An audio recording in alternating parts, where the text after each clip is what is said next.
Yo, are you gonna start or am I, Asmund? Sure. I'll do it. Okay. Three nerds with very different tastes in video games looking for a new experience to Final Fantasy. They came.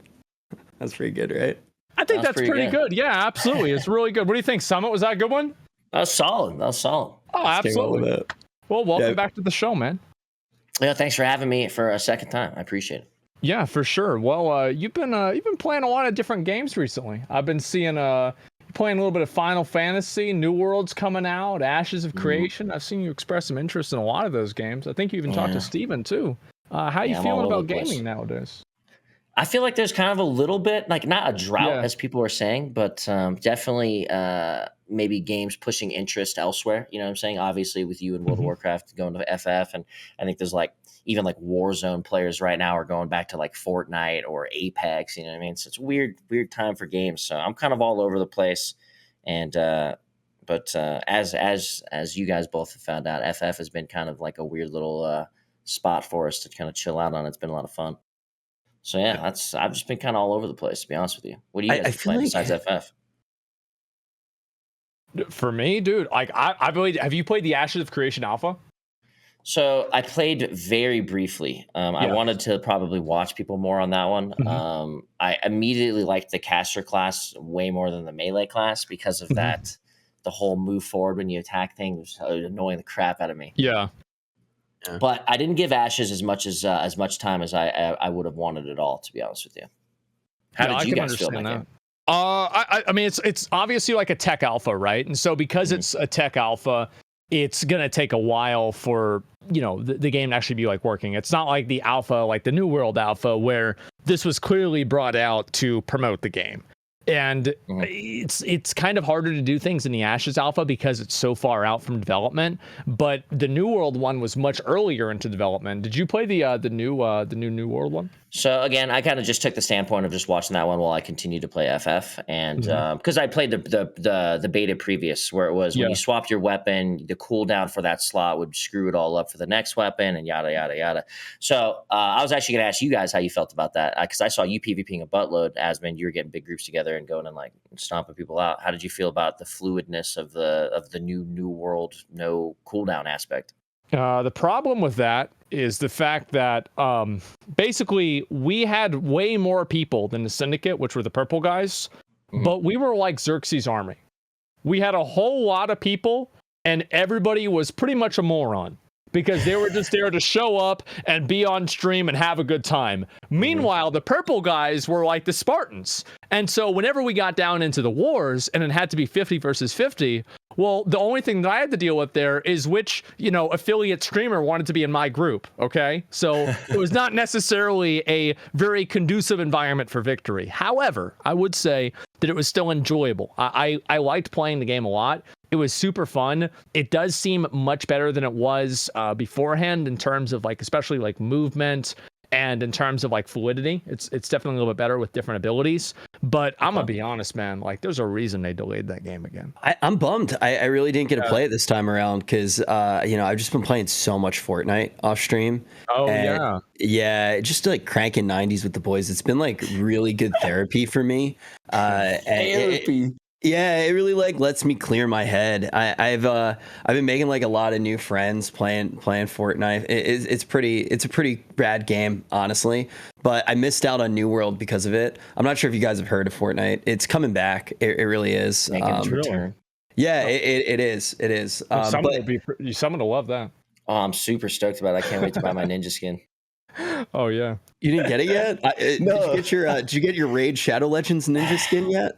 I expected that me and Ninja were good enough friends that he would send me a code in the mail, but he didn't get to me on that one yet. It really do be your own friends. It really do be sometimes.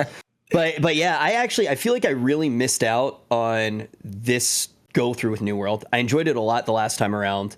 But this time I'm actually very happy that they pushed it back, not only because of the problems that the game clearly needs to fix, but I feel like it kind of was too close to when the release actually would have been, and it almost killed the hype. Like, I wouldn't have wanted to watch the same starting experience over again. As somebody who like watched Asmon's stream, for example, like I feel like it would have been the same experience copy pasted if it came out when it was supposed to come out. So I feel like this is good for the game, even if they're not able to fix everything. Do you guys think a month though is enough time to fix some of the problems that the game has? Oh, it's 2 months to be fair. What were the big problems that it had? Like I see improved stability, polish the game. So what were not polished and bug like? Give me a second. I have a few books down here, and I can probably try and explain exactly what problem. I'm gonna start on chapter 3, part 5. Okay, of the issues of the game. And one of the issues is that the alligators that you fight at level 11 are the same exact alligators that you fight at level 60. There's no mob variety. It's dog shit. It was the same with the dogs too, right? It's like all of the mob types are the same abilities all the way through the game. And like sometimes they give them different skins, which is like, you fooled me. It's good, real cute. But it's the same fucking thing. And so when I was playing, they were like, it was very like super basic. Have they at least cleaned that up? Like the questing was like literally like, go to this box and then go to this box. They did change it. So basically, because the quests were going too fast whenever you did that, they made it to where you have to go to this box, but the box is in another zone. So you have to run farther. Oh man, that's increasing the scope a little bit. Okay. And then you have to run back because you get the box. So my problem with that, it's not like a problem. It's just like my experiences that I found watching New World was that I could not tell the difference between a level 20 guy and a level 60 guy, especially in PvE. Like in PvE, I would seriously watch, like I watch a lot of Josh OG because I auto host him. And so I just watched their PvE experiences be just like, hey, 5 guys huddle around this dude and let's just all whack the shit out of him. This guy's just like stuck in between all these players. I don't know. I thought like the grand scope of things seemed so short. You know what I mean? It seemed just like wasn't a whole lot going on besides the PvP. The thing is, unless you like hitting rocks and then hitting trees, right-clicking rocks and right-clicking trees, you're going to be in a pretty bad spot if you want to have like in-depth combat. I think that there is going to be some nuances to like maybe wars. There's going to be some nuances to duels, etc. But you're probably not going to see the same level of intricacies that you saw in like, like WoW PvP or even in something like League of Legends.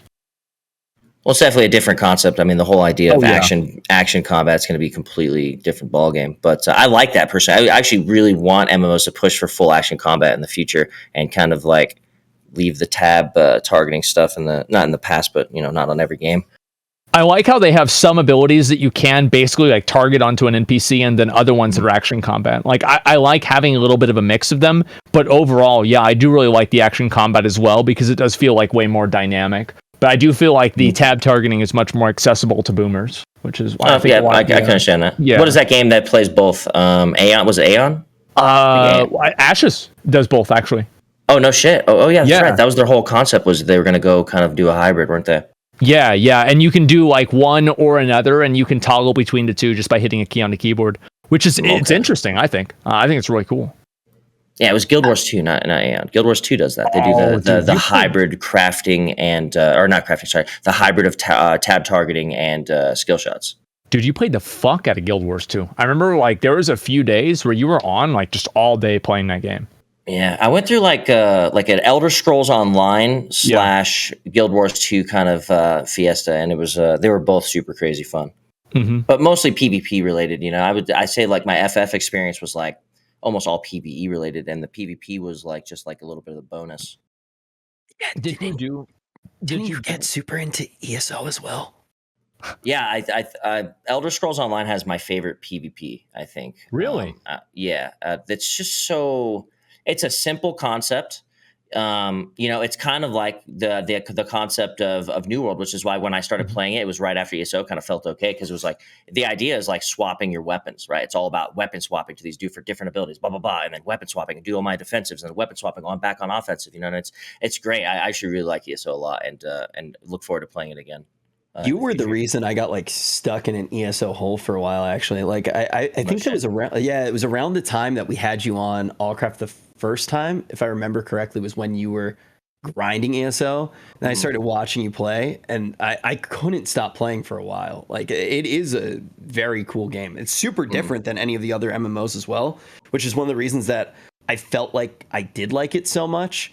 And that's kind of one of the things I wanted to talk to you about with Final Fantasy. Like, how do you feel like it does stack up to other MMOs, and how do you compare that experience? What's kept you playing?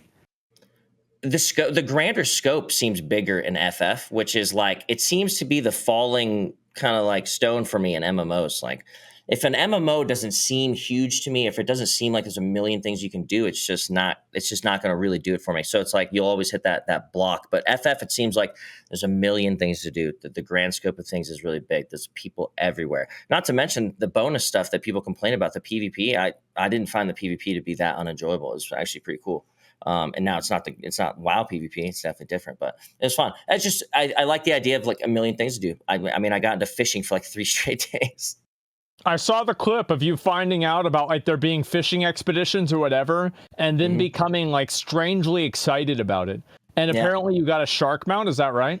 Dude, I'm all about it. Like, if you can get like cool mounts or something interesting just for doing stuff like that, I'm all about it. So yeah, I got the shark mount after like 4 days or 5 days of like trying to get it or grind it, you know what I mean? And learn about it.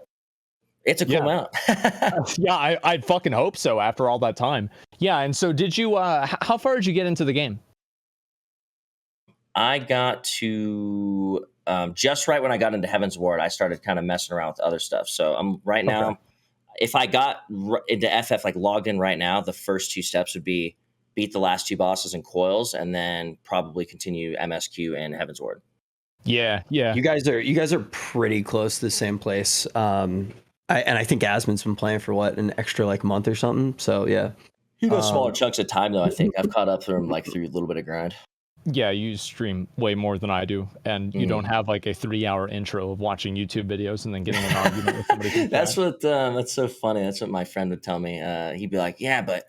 I'd be playing with Judd. He'd be like, "Yeah, but Asmund also has to do this huge intro, and he gets stuck on YouTube videos for hours before he starts playing." I was like, "Oh shit, really?" Unlocked by Reddit. Yeah, dude. Honestly, and the things in FF community, the community in FF is very refreshing. Honestly, it's fucking crazy. I know that you guys did a lot of that setup. Obviously, Rich was you and your friend Booba. And it's crazy that like things can even come together and do this stuff, especially like your house party. You go to your house party, everyone's all dressed in gold. Everyone's all trading me gold stuff to get in gold. I was like, oh my God. It was cool, man. It's super cool. I think that's the one thing that like MMOs really need, is that super just like fun community, etc. And like, to me, that's one thing I really, really enjoyed about playing Final Fantasy, is seeing like things on the screen, right? Like whenever you got added into to Heaven's Ward, you first got there, and then everybody was there waiting for you and all that. That's what, in my opinion, is like, those are the moments that you remember from like back in WoW 10 or 15 years ago. It's like those moments whenever everybody gets together, and having a place where you can do that and a game where you can do that is, I think, a huge success metric for games. And over the years, I feel like a lot of MMOs have kind of lost that sense of just like social space. Yeah, everything's like looking for groups, looking for raids, and stuff like that, right? People forgot why MMOs were good, and that's the reason that Final Fantasy, I feel like the community does feel so refreshing, because there's a bunch of people who just all of a sudden remembered why they used to have fun in MMOs in the first place. Like, it's not necessarily about just smashing the game, getting through all the content.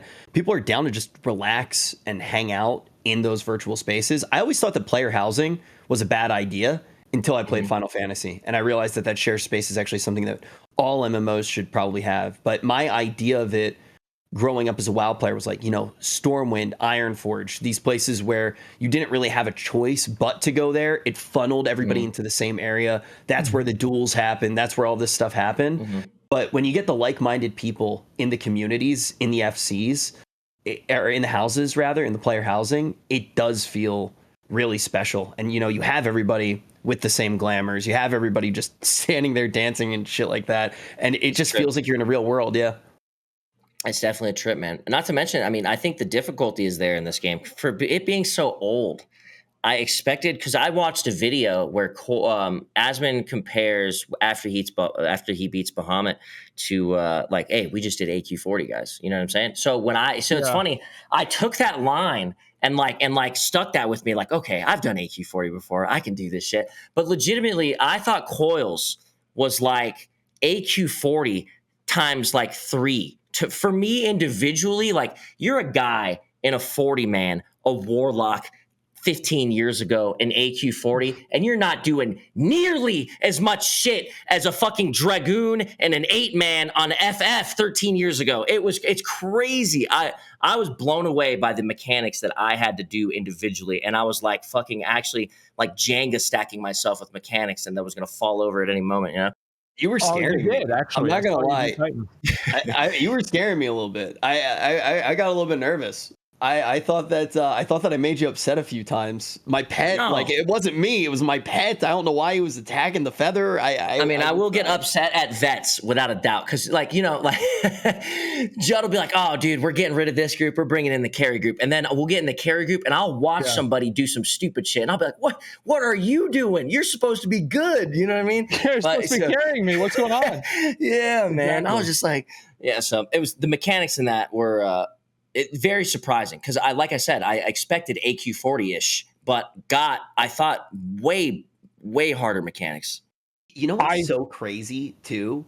Sorry to cut you off, Asman. Just one of the things, and I'm starting to feel this a little bit more than you guys probably did, because I got a little bit further in the game, because I don't really have anything else in my life at all besides Final Fantasy. But when you get deeper into the game, and you feel the progression of each job, it's so different than WoW. Like in WoW, I feel like classes more or less, they had this idea and they tried to stick pretty close to it in every expansion.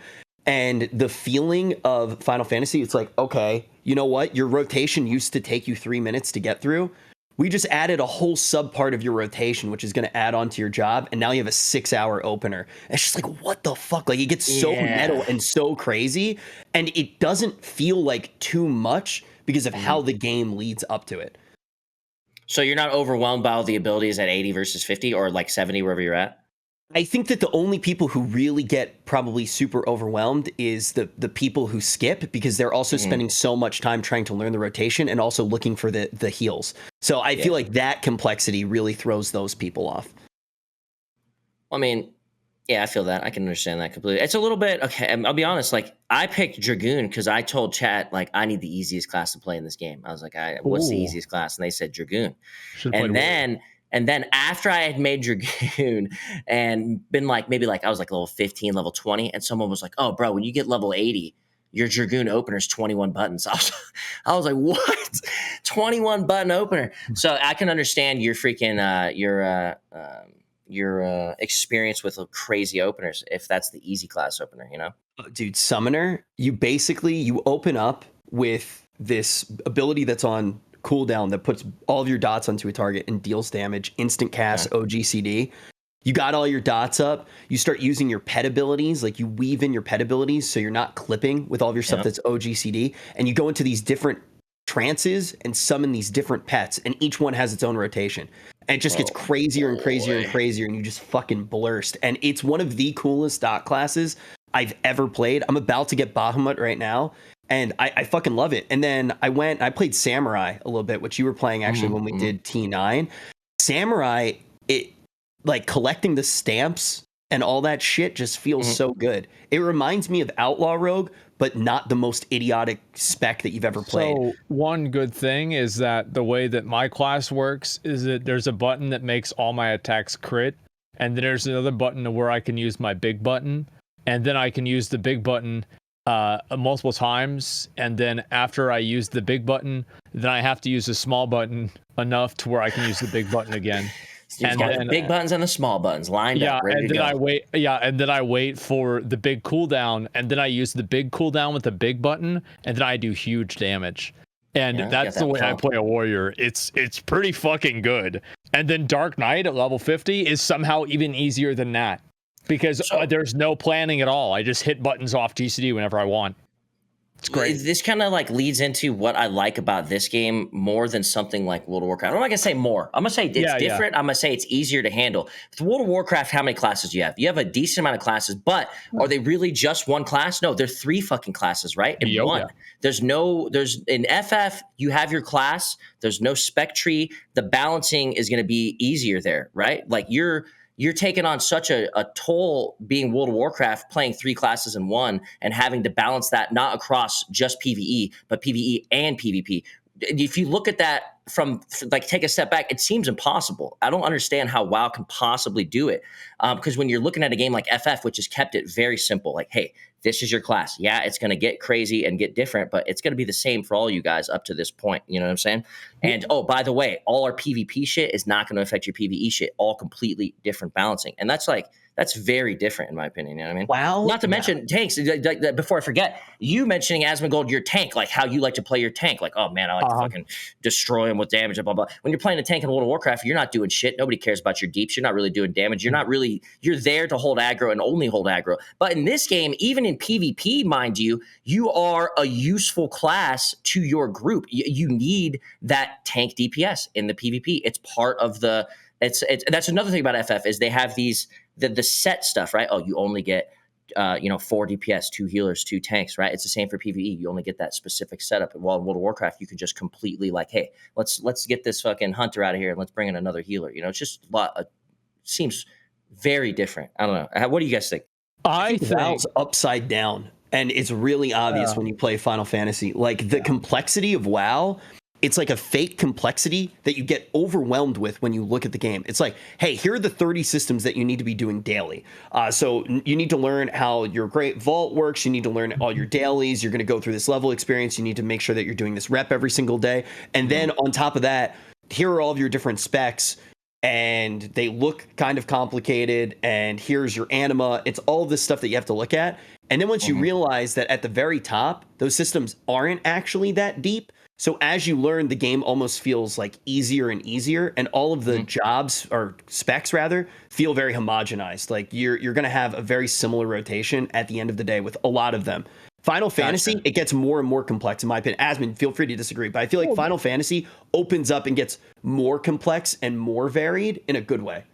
I mean, I'd say like the way that I've only really played 2 different tanks to level 50. Okay. So like, what do I really know? But it certainly does seem like it's much different, especially in terms of like, you've got range gameplay, you've got caster gameplay, you've got melee gameplay, you've got tank gameplay, and it does seem different. And I do feel like tanking in Final Fantasy, it is more interesting because your damage does matter way more than it does in Warcraft. Like in Warcraft, for example, like also you have 2 tanks and they're spread out across 25 or 20 members in the raid. So just proportionally, your damage isn't going to matter as much because you're just a smaller percentage of the raid.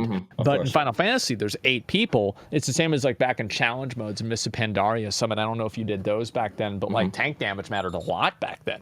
And it's like the fewer people that you have, the more individual responsibility you can require. And I think also like tanking now, if you've done like a battleground in like Shadowlands or like in BFA, tanks in BGs are absolute fucking garbage.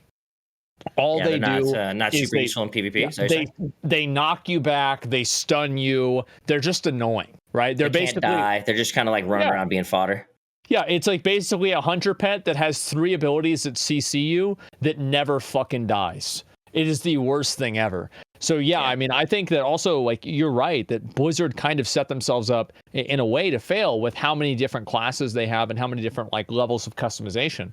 Because I've said this before, like with the game, it's like, how can you possibly balance the game whenever you have effectively 36 different classes that have 56 different options? It's impossible. Like, there's no way. And it's bonkers. I thought coming over to FF, it was going to be too simple. I thought like you not having class like talent trees or any of that stuff was just going to be like, okay, well, I'm playing as everybody else. You know what I mean? But I mean, I guess I never really cared too much while I was playing FF. It just kind of felt like you were going into a raid and you had to pump some damage. And it seems like there are people who don't know rotations that well. And there's going to be diversity in DPS at later levels and stuff like that. It's, especially if there's openers are getting crazy, like Rich says, Yeah, I mean, I'm sure that summoner opener is actually 2.5 days long just to get through the opener. But dude, my friend played Black Mage and he boosted, and I was like, oh man, I'm pretty sure that's not the play, dude. I think that's like one of the hardest classes. Everybody says that Black Mage is like one of the easiest classes to be passable on, but like one of the hardest classes to actually min-max. But I haven't played it that much yet, so I really don't know. But they do like actual big dick damage. So I do want to try it. I always like trying, like it does feel like everything is balanced in a way where you can play whatever you want in a raid besides Bard. But even like Red Mage, like it has its place, right? It's a utility damage dealer. You bring it in and they just res nonstop. You look at Summoner, I can have instant cast reses while I'm still doing a lot of damage. I'm super mobile, and seeing those niches for all of the different jobs is something that I really do like a whole bunch. And I like the way that the complexity layers upon itself. But the other thing that I think is so interesting about the game, you don't get punished for playing other jobs.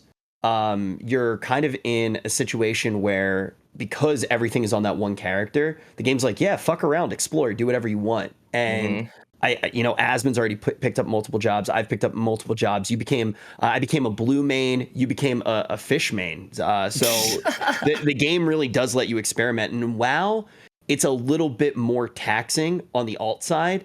And I think that does take away from a lot of the enjoyment of exploring the entirety of the game. And that's something that's upset me in WoW for a while. Because even when I was playing WoW, I mean, Asmon knows this, I would level everything up. I was always an altaholic. I always just wanted to try all the different things and just know what it felt like to play it.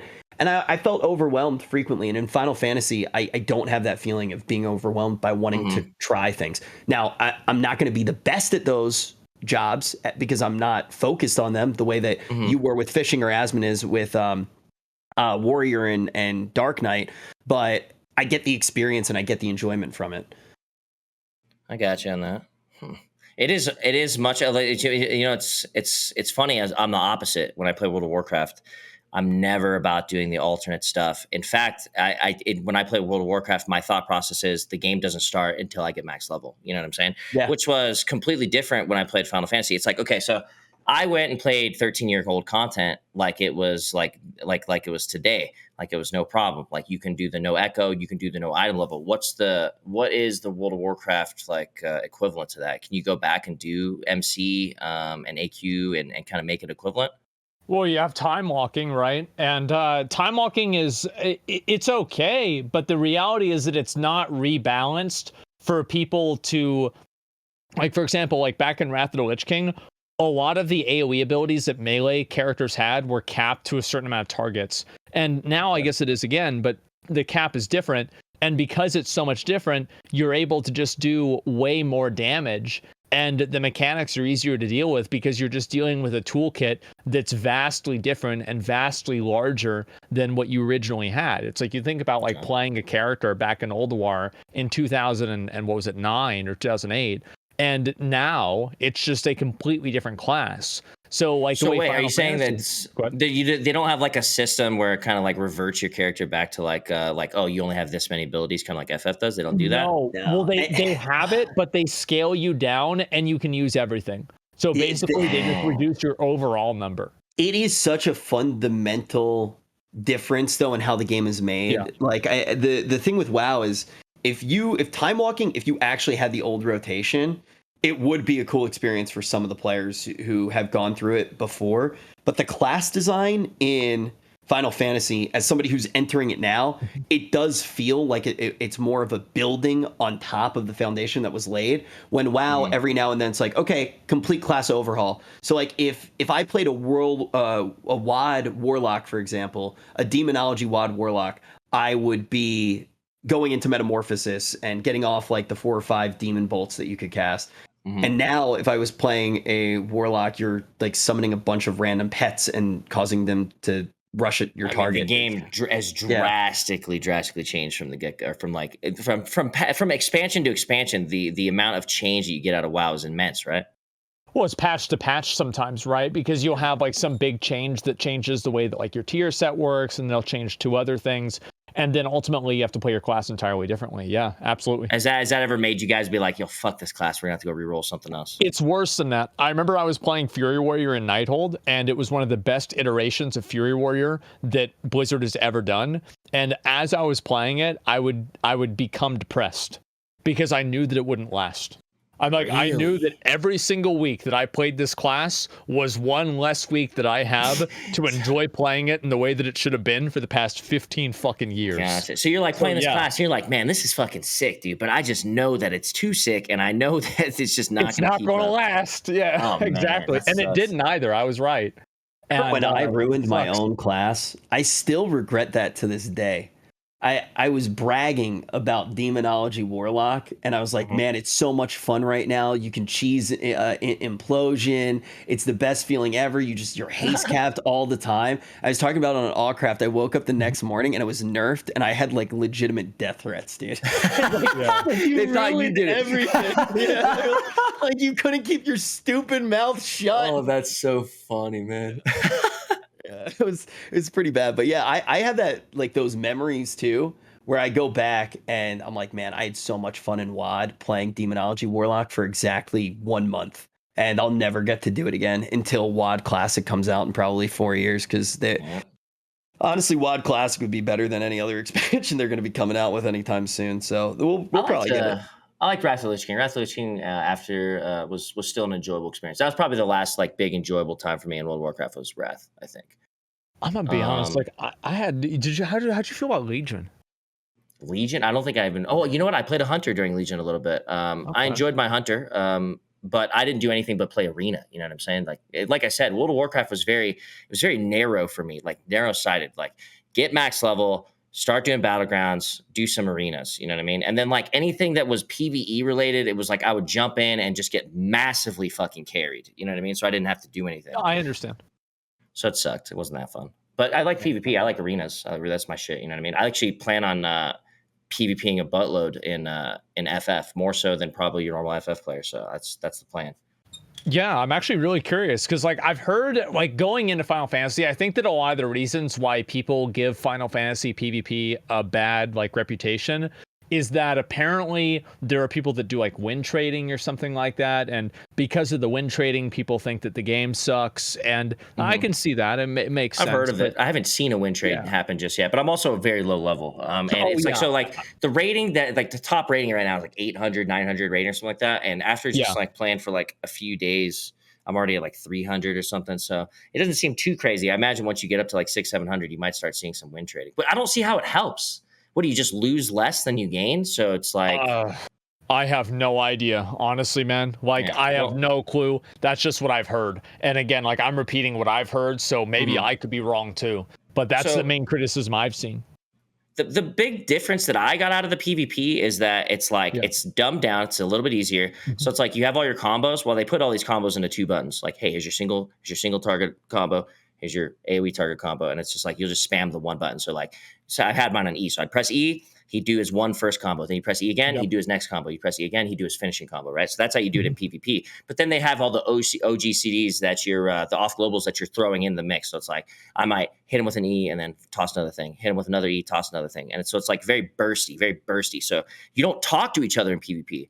You have these preset things. You can say hello. You can say target enemy. So I had like a thing where, or they have a thing where it's like, they'll put a countdown on somebody and it'll start at 5 and it'll go down to 4. And what you're supposed to do is when somebody puts that countdown on somebody, you're supposed to hard swap to that guy on the bottom countdown and then just plow him with damage and try to get the heal. You know what I mean? Just basically it's like hard swapping targets is like the plan in FF PvP. But it was pretty fun, man, because you would just like, you'd bang, bang, bang, bang, bang on a guy. And then you guys would like low key like set up a hard swap and then hard swap. And then when you saw that guy just blow up in one like global, it was pretty fun. I'll be honest.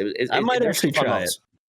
I actually think that sounds pretty good. There's some cool transmogs in there, and apparently there's mounts too. So I might have to make my way in there as well. Just see what's going on. About the mounts, dude. As soon as you know, even if it's PvP and there's a mount there, you gotta look into it, man. Like I've been looking into it. There are some of the mounts though in Final Fantasy that are massive time investments. There's like one where you have to do like 2,000 mentor roulettes. 2,000. Wow. So each one takes you like, let's say 20 minutes or 15 minutes. Just do the math on that. That is insane. That's super insane. A lot of this stuff, there's a lot of really grindy stuff, but I'm looking forward to some of the grinds, like for. But you need that stuff. And stuff. Yeah.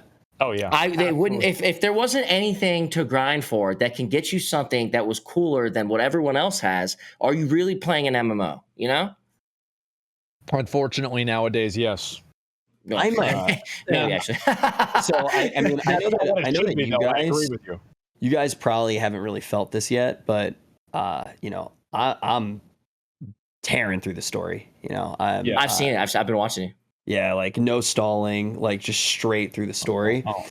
And I'm starting to get that feeling where I don't know if you guys like read books or anything like that. I used to read a lot, and you get to the end of the book, like you're getting close to the end of the book, and you know it's going to be over, and you're like real sad about it. That's where I'm at right now. Like I'm starting to have that experience where it's like I don't want it to end. I'm getting kind of scared. Really? Yeah. What level are you at? I think I'm 67. Yeah, I think I'm 67 and a half. So when I get to 70, I get my whole Bahamut phase. And literally what is that exactly? So basically my pet turns into Bahamut, the icon of wanton destruction, and I make him shoot onks at people's faces, I believe. And I just do boosted damage in my you know what? I don't fucking know what I'm doing, but I get a dragon. I get a dragon, and I'm gonna learn how to use him. I onk mourn. That's all I know. I onk mourn. And then at the end, you just shoot a giant laser beam, and then it's over. Whenever I get higher level, I get a new ability that does a lot of damage, and that's gonna be cool. Because now I just have an ability that does a lot. It does some damage. But then I'm gonna get one that does way more. How you guys liking your rotations right now? Huh? You guys pretty stoked with your rotations? You scared to get? I'm always the guy who's scared to get new shit in his rotation. You know what I'm saying? I'm like, oh fuck, dude, now I gotta figure out where to put this one in. I just got one that pumps up my abilities that I now have to put in 2 different spots in my single rotation, and it's like, fuck, man, I know I'm gonna get more of those too. You should try Blue Mage. I think it's a really good job to main. I've been playing a lot of it right now. Summit, I actually think that with how you play the game, Blue Mage would be really solid for you. Really? Yeah. Wait, are you trolling me? I see the whole chat of Mega Lolin, dude. No, why would I do that? I mean, we've known each other that long. Why would I fuck with you? I'm telling you. I think that Blue Mage would be really good for you. It's you will get a lot of new abilities, but you have like a lot of control over how you want to go about the fight. And I think someone with your level of gaming expertise, like I've been watching you for a long time, like you're a god gamer, man. I think Blue Mage would be something that really fits that level of skill that you have, and you can think out the fights and how you want to go about doing it. Interesting. Okay. I actually made a machinist recently, and it's like level 34. Almost underwhelming, I'll be honest. They're kind of weird. Okay. It's almost like, so when your guy shoots, the attack doesn't hit right away. It's almost like you have to wait for the delayed like hit. It's kind of weird. Oh, the travel time? Yeah, it's like you're like almost like waiting for the bullet travel to like hit him, I guess. It was okay. It's got weird concepts already, even at the low level with off globals. So I'm probably just gonna get away from it, to be fair. But what I like about it is that not a lot of people play it. My problem is with MMOs in general, I always want to play the class that nobody plays. You know, everybody wants to do that eventually. So it's like, I hate the fact that I'm playing Dragoon and Samurai, one of the 2 most played classes in the game. Everywhere you go, you'll fucking see a guy, a sword on someone's side or a fucking spear on someone's back and nothing else. So that was the reason I looked up the jobs that were like non-existent on people playing him, and Machinist was like fucking bottom of the barrel, sitting down there by himself. So I might still give it a gander, to be honest. Honestly, I like playing a rotation that's simple. I think rotations that are simple are great because that gives me more time to read chat. That gives me more time to just, watch the raid and see what's happening. Like for me, I want to have the biggest, dumbest rotation that I can possibly have, so I can complain about everybody else not doing their complex ones quite good enough. I agree with that. I felt the big difference when I went from Dragoon to Samurai mid coils. And it was a very clear difference on how much I needed to focus on my rotation, and that would take away from how much I could focus on everything else. I was dying to dumb shit, you know what I mean? Yeah. Nah, you weren't dying to dumb shit. Those were bullshit mechanics, man. Dude, that fight that me and Rich got through together, that's like a bonding moment, dude. That fucking fight, tier 9. Oh, man. Oh, that's whenever Rich you fucked up the obelisk. That's right. I remember that. You stood too close. Oh, yeah. The first time it came down. Well, okay, so Summit and I went and completely completely no knowledge on the fight. You're not allowed to say that anymore, dude. We're on Twitch. Jeez Louise. We went in completely lacking knowledge of all the mechanics. And you could say we had a pretty fucking good group. I mean, we had a bunch of people who had a couple world first healers, I think. Both of our healers were world first. I was giving Judge shit about that too. I was like, man, you had to get the world first, motherfuckers. You couldn't get thirds, fourths, nothing. You had to get the first in our group, huh? Making us look bad. I'll tell you, bro, they mess up too. I'm saying it now. I have seen these guys mess up. Yo, Rich, I swear. Oh my God. Bro, I have this guy. So I have like a set few people that will come into my groups. Yeah. And we always have the same aspects. I have one guy. His name is Charles Johnson. He fucking knows everything, but he won't tell us shit until we die a certain amount of times. And then he'll start giving us some mechanics, right? And every time I see him mess up, I get so happy. I call him out on it. It makes everybody realize that just because you're good doesn't mean you can't fuck up. It happens all the time. Rich, I swear those healers were messing up, bro. I swear they were. They were pulling us across the map so we didn't get murked. That was different. That guy has, okay, let me explain that to you, right? Let me explain this to you, right? One, when you're a melee guy, on this fucking guy, he's glowing blue, Asmin. He's glowing blue, all right? And you're supposed to look for this stupid fucking blue dot that pops on your head, which sometimes you can't see because the guy is fucking glowing blue, right? Okay. And then you just have this healer in the back he's not having to move. He's just sitting on the spot. And when people get the blue thing, he's pulling them. And Rich is acting like he's carrying us for this reason. Like, Rich, it's not that big of a deal is what I'm saying. All right? He has... He would have won so many times. That's part of his job, though. Rich is part of his job. Why else do the healers get pulls, huh? You think it's only to make them feel badass and save you? That is true, yeah. It's their job to adjust. It's their fucking job. As far as I'm concerned, I was 2 seconds from telling that healer that he has to pull me and I'm not moving if I get it, okay? That's his job.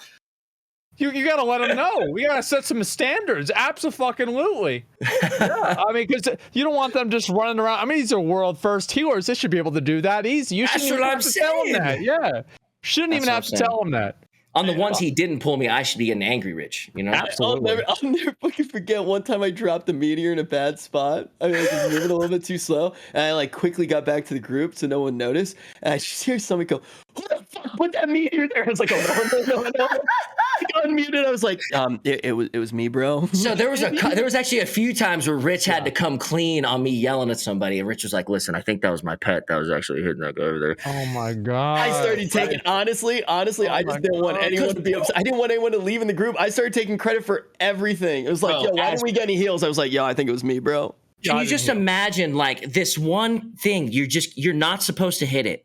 But it just so happens to be stacked on the thing you're supposed to be hitting. And I'd have to be yelling to the raid, like, please stop using your AoEs. Please just use your single target only. Please. And I can't tell you how many times that happened. And then one time it was just Rich's stupid fucking pet over there by himself, just smacking the wrong, the out of all the things to be hitting, the absolute wrong guy. It was funny. What part of that in your 2-day rotation is is hitting the wrong target, Rich?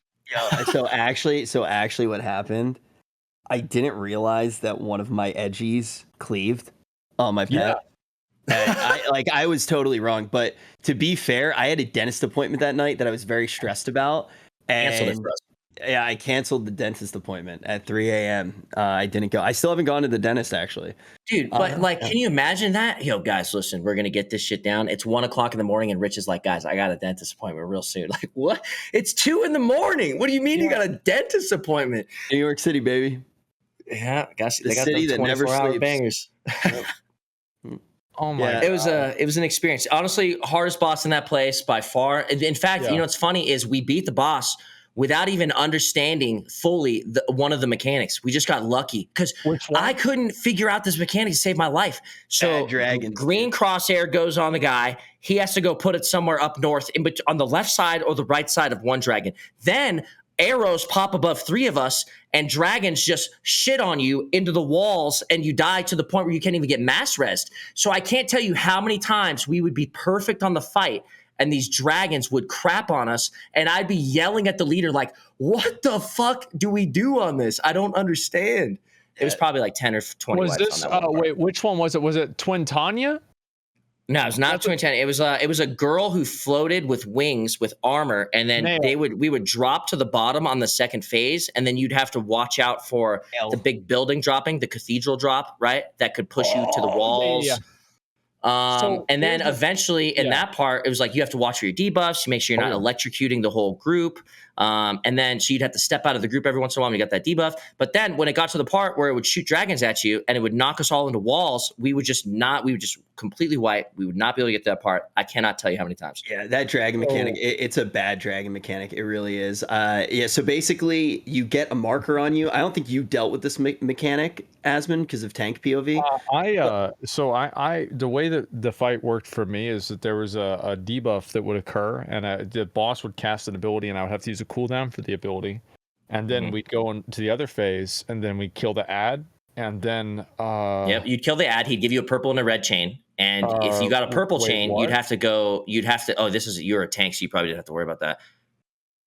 The ad would legit put two debuffs on you, a purple chain and a red chain. If you got a purple chain, it was bad. You had to go take it off in one of his, like, he would put, the ad would die and have 3 white circles around him. You'd have to go rinse it off with that. And if you got the red chain on you, the red chain was used because you would eventually take a fireball and you would have to stack the fireball on the people that got the ice attack on them because they would get an ice debuff. And if you got 2 ice debuffs, you died. Dude, that fight was so fucking wild, man. Dude, Summit just at one point during the fight, without explaining anything else about the mechanic, just starts telling me, he just keeps going. He keeps going. Red means no, pink means go. Red means no, pink means go. And I'm sitting there like, what the heck is this guy talking about? Because the chain that comes out is orange. Like, it puts the actual spell effect is orange. And I'm like, my colors are fucked up, okay? No, you're right about the debuff color, but you kept saying chain. And look, the chain that goes out is physical orange. chain? Yeah, and I say, what about the orange chain? And you go, Rich, are you fucking trolling me? And I was like, yeah, I'm trolling. Oh my fucking God. Bro, it's like every fucking 15 seconds, we'd get a mechanic, we'd spend 15 seconds on that mechanic, and then there'd be a new mechanic, and I was losing my fucking mind. I couldn't believe it. Man, as a tank, dude, we just pretty much killed it until it was dead. And then in the last phase, she did this one attack that I had to watch out whenever she did it because I need to use a cooldown, and then sometimes this like blue thing would happen and I would die. But that was pretty much about the same time we needed to do the tank swap anyway. So because tank damage doesn't matter that much, I just die, and then they res me up again. Other tank picks it up. And it kind of works out, right? I mean, it's actually, you could say I even died to the mechanic on accident on purpose. And because that's what you've been doing. You're like, hey man, I got this shit down. I'm supposed to die here. Then I get rezzed and we're back. I just remembered one time we almost got it down. And then Summit used melee LB3 and everybody died. Yeah. I was thinking we were Gucci, and I was like, fuck it, I'm LB3 in this guy. I was like, we're good right now. Yeah. And I was like, I'm never doing that again. Somebody dropped the lightning in the middle of the room.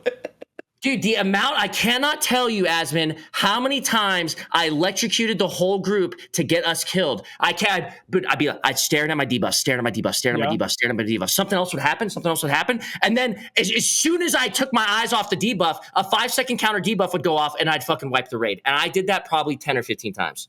That is crazy because I have no idea about any of that stuff because I was a tank. Like, I'm hearing about, like, so apparently there's dragons in the last part of the fight. Mm-hmm. That's nuts. Because, like...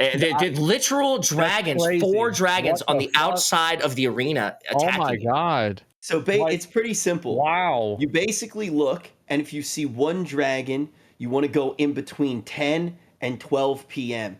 If there are 2 dragons, you shift the time on the watch by approximately 2 hours. When you see 3 dragons, you go into the next time quadrant. And if you see 4, Rich is actually right. I know. I know. I fucking can't stand it. They were like, just run clockwise. And I was like, what the fuck do you mean? Coach, just run clockwise. And then Rich was like, yo, when you see the dragons on the outside doing this, you have to drop it here. And I'm like, I'm just trying to keep track of the shit in the arena, not the fucking dragons outside the arena. How am I supposed to watch those guys? You know what I mean? The best part, the dumbest thing I did, and I did a lot of dumb things that night. I finally get the dragon mechanic, and I'm trying to do everything the right way with the dive bombs and get in the right position, drop it in the right place. And I didn't know you could walk through the wall, and I just walked through the wall and died. I didn't know exactly where to go, and I just walked right through the wall. I don't want anybody to think that being a tank isn't hard, because there was one mechanic, and whenever she did that mechanic, there was a 3-second counter cast time on it, and whenever she used a mechanic, I had to hit 2 buttons at the same time. At the same time, one and off global. I mean, like, if it's not at the same time, it's not that big of a deal, right? Because healers can just heal me more. But like, other than that, yeah, that's pretty much what I had to do too, and I have to worry about that, right? I feel like you guys as tanks, like a big worry is like you guys having a defensive cooldown on certain abilities that bosses do, without a doubt. And you have to keep track of stacks on the other tank so that you can properly swap. So it's different. I mean, like, yeah, that is true. And there's a lot that you have to know as a tank. And yeah, knowing about that, and what was the other thing you said? Knowing the stacks on your other tank. Yeah, that too. Absolutely. And like not positioning yourself to cleave and shit like that on the group and stuff. Sometimes. Also, I mean, I didn't want to play a tank for the simple reason that I knew there would be mechanics about tanking that I would just have to learn and not understand for a while. Yeah, if you want to make Summit angry, just... It is crazy, though, that you legit, as tanks, don't have to... Like, you legit are fighting a different fight than us, kind of. Like, you have your own shit to worry about, and then we have our own shit to worry about. Legitimately, I don't know half of your shit, and legitimately, you don't know half of our shit. You know what I'm saying? I feel like I don't know any of this shit. Well, I mean, it has been... it's been a time since you fucking fought T9, though. You know what I mean? It's been... not really. I mean, listen, if I have to say, like, the Remua fight, so did you do Remua yet? The fudge is that Revan with like the electric shit. Yeah, that was actually like there was a lot of mechanics I had to do as a tank. Like I was so worried and stressed out. I don't even know. He's the one. Yeah, he chills with the lettuce people. I have not done Ramu on Extreme yet. I've skipped Leviathan, I skipped the Mog dude, and I skipped Ramu for Extremes for now. And I plan on going back to him. I wanted to finish Muhammad first. He's the Papa Smurf of the game. Yeah. He was actually like a good fight as a tank, right? There's a lot of things that I had to do. And my chat, it's really funny. I don't know if your chat did the same thing, but whenever I was doing the Mongol Mog, everybody in chat had a different way for me to do the fight, because I was doing the fight wrong in their eyes. But it actually turned out that every single way that they were telling me to do the fight was wrong. Really? Like, yeah, every single way. Like, I looked at chat and they were spamming to like kill them in a different order, or I had to use this or that. Like, I actually feel like streaming the fight made it harder. I actually didn't stream coils for that reason. Yeah, I actually didn't stream coils for that reason, because it was just like I was getting mentored so hard, and I didn't plan on doing it. And then Summit, when Summit got to Heavensward, we ended up like randomly doing it together, and I had so much fucking fun. And I wasn't getting mentored because we were both playing so bad that people didn't even want to help us. So, I mean, it was like, dude, we were learning 15 seconds of a fight at a time. You know what I mean? This is like, hey, dude, we just got through this mechanic. Fuck yeah, bro, let's go. Yeah. We DPS for 10 seconds. New mechanic, we all die. It felt so good when it came together. It was like one of those moments. It was worth not going to the dentist appointment, you know? And I haven't had moments like that in gaming in like a really long time. Like that was like back in the day, the type of memory where you would go to school tired the next day, and you fall asleep in the class and you just be like, I'm a fucking king, and this is how a king sleeps. Dude, that was a great fight, honestly. There's not a much better bonding fight than that. That one's a killer. And not to mention, dude, I can't explain to you, so the whole mentoring thing, it's like, even when a fight is not my fault, I will have to jump through hoops and make leaps and bounds to just explain to my chat that, guys, that wasn't my fault right there. Because they almost want to blame everything on me. If someone else fucks up, it's like, they want to look for a way that I could have changed that and fixed it. You know what I mean? No, that was your fault. You them, didn't you? You invited him, didn't you? It's your fault. Oh man. Yeah, that's the same thing happens to me. It's like if I survive a mechanic because I use a cooldown, God healers, man. Those healers are so good. If like the other tank taunts off of me, it's like, man, that other tank is so good. Like, but as soon as you die, bro, you didn't hit your cooldowns? What are you doing? Yeah. Exactly. I know it all too well. I'm very used to it. At this point, I feel like all of the people, because like I have like regulars, same as you do. I have like regular people that I play with in Final Fantasy. I feel like my chat likes them better than me. It's like those people can never do anything wrong. Like it doesn't matter what happens. Even if they do something wrong, it's because I was putting pressure on them to perform and they couldn't play under the pressure that I was putting. It's like it's somehow so my fault. My tank that I use is my buddy, right? So we're doing everything with him as main tank to make everything harder for us. And every time something goes wrong with a tank, chat will immediately blame him. And legitimately 50% of the time, he will have to tell them, chat, that wasn't even me. That was the other tank.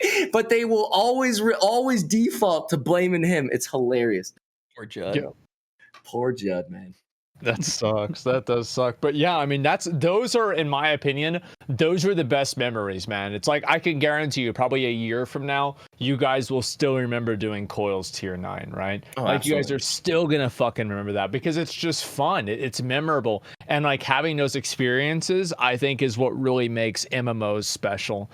And I think that's one thing that Final Fantasy really does have, because if you experience, like, I mean, obviously you've played a lot of other MMOs. How did you feel about the community in the game, like the Final Fantasy community? People, unmatched. Yeah. I've never seen that many people running around before. Everywhere, like you'd be flying, mounting over, bro. Just looking, I'd just be like flying, mounting over a land, just looking down, just seeing how many people I can see randomly just doing whatever the fuck. And you would just be, dude, there. Oh, there's a dude there fighting guys. Oh my god, look, there's a dude there. There's 3 guys here doing a fate. You know what I mean? And it's just like, it's crazy. I think it's crazy. It's very lifelike. Oh yeah, it feels like you're actually part of a world. Like, and there's this one area, one of the cities, and like you'll just go around and you'll just go to like some random corner and there'll be 3 cat girls just dancing. And Rich has got them all in his arms, chilling. I know the spot. I know that exact location. Yeah. Oh, well, the best thing about it is there's not just one. There's so many of them. And like there's sometimes I'll just randomly see 2 or 3 people just sitting over there in some little corner taking their characters' clothes off. And it's like, oh my God, this is what MMOs are all supposed to be about. How about when you go into Ulda? You go to Ulda and it's just like all those guys dancing in the same way out in front of the place. Yeah. Those guys, every single fucking time. I love it. 1, 2, sometimes more people just sitting there doing the same exact dance in the same way. It's just funny. Not to mention, I mean, they do a lot of community. I'm not gonna say a lot, but I like community-like things. You know what I'm saying? And I thought ways that the community come together, and especially, let me say this, especially when it comes to a streamer, because not everybody is capable of hiding things from the streamer when you have such a collective number of people, right? But the FF community did a damn good job hiding things like, for me, for instance, and I think it was the same for you, what was the West Wind Pass or something like that? They gave me a full breakdown, a full thing to read on exactly how to do this fight. And then you get in the fight and then you just fucking bang them out in 1 second. You know what I'm saying? I actually died on that fight twice. It's supposed to be easy because the fireball on the strat book, it says that when a fireball happens, you guys have to soak the damage or you guys will wipe. So when a big AoE went down, I was like, oh, I'm not supposed to step out of this. I'm just going to sit in it, soak it. This is probably the fireball. No. So I thought the community coming together and trolling you about that is hilarious because there's legit videos and compilations of people being trolled by that streamers. I think it's hilarious. So that's just one of the community aspects that I was bringing up. And and Rich with the other one, where when you go into Heaven's Ward, everybody stacks up. It's a big congratulations. That's big. That's a big thing too. I don't know if they do that for like friends and stuff like that, or if it's just for streamers, but super crazy. It's been really cool. And there are just so many people in the community. Like obviously Booba's done so much that they enjoy, like tonight during the Allcraft after show in the FC, there's going to be a full concert and a full show that's already set up. That's already set up by Booba? Yeah, Booba set up like the entire thing. I don't know if you saw it too. Like they put on a play. Yeah, they put on a play the other night. They fully acted out Pokemon, for example. And and it's just so fucking cool, the stuff that people can do in this game. Where do you see this in any other game, you know? The game gives you the tools to just have fun. Have you ever seen Gremlo breakdance? You haven't lived until you saw Gremlo go. Like oh man, I fucking love that shit. I like every night I usually end stream with a fucking conga line. I've been to some weddings already. Like I fucking love this game. Like I genuinely do. And the thing is when you look at games like World of Warcraft, for example, and you look at Final Fantasy, they don't need to be the same, right? World of Warcraft can come back one day. Honestly, if World of Warcraft was owned by anyone besides Activision Blizzard, I very much believe the game could come back one day and be fantastic, but you have to be looking at Final Fantasy and say, okay, these are the things that make the world alive. These are tools that an MMO needs to give to its player base. Yeah, this is the show that they put on. It was absolutely incredible. I was taking screenshots the whole time. Yeah. This is ridiculous. Oh my God. Oh my God. It's Gary's Eevee up against Ash's Pikachu. Booba's Pikachu. Look at Booba go. This is so ridiculous. I can't even, like, I don't know what even to say. It's a trip, man. The cosmetics they have, the ways that you can change cosmetics, ways you can change jobs. It's very cool. Yeah, like you said, though, World of Warcraft can come back at any time given good direction, which is kind of like my thought. I kind of want to ask you guys about that. Yeah. Where do you think, like, okay, so we see games that are like RuneScape. RuneScape went back and did Classic Plus, right? Which is something that World of Warcraft decided not to do. Classic into TBC is what they decided to do. But what do they do once they get to a point where it's just catching up to normal WoW again? What if it's you get into the point where you're in Mists of Pandaria and there's no longer a pat or an expansion that you want to play anymore because it was a bad one? Are you now just playing a temporary character? Is your classic character just a temporary character? You know, is what I'm asking you. It's a hard question, man. Like, I really don't know. In my opinion, I don't think that what WoW really needs more than anything is they need effectively a Realm Reborn. They need a nuclear like option. Oh, you want to just deletes, it deletes everything, man, because like there's so much bloat in the Couldn't game. they have done that though? With here's the if they would have just done like WoW Classic Plus or something, right? Or they still can't. Can't they do TBC Plus and like continue in a direction that was different than where they went? WoW asking for WoW 2 or WoW Reborn, any of that stuff, it doesn't fix the problem. Because at the end of the day, when you look at a Realm Reborn, what was Yoshi P talking about the entire time? He wasn't talking about how they were going to make money. He was saying we need to get the trust back of our player base. We fucked up, and money's not what's important right now. The legacy of Final Fantasy is what's important.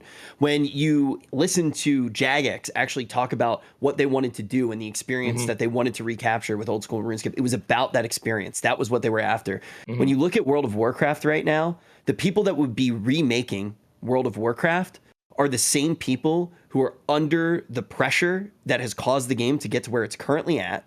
And the reason the game is going to continue to be shit and it's not going to be saved isn't because it's beyond saving. It's because they make way too much money off of making a steaming pile of dog shit, and they are incentivized to push out more crap rather than a polished product. WoW just has, okay, yes, I was, okay, they can't do it again. They can't do it again. Listen, the thing is with the game right now, and the big problem with the game is when you look at it, if they could release an expansion every single year with no content at all, they would make more money because it's fucking World of Warcraft. It's the same as Call of Duty and any of these big franchises. There's a new release, you buy it.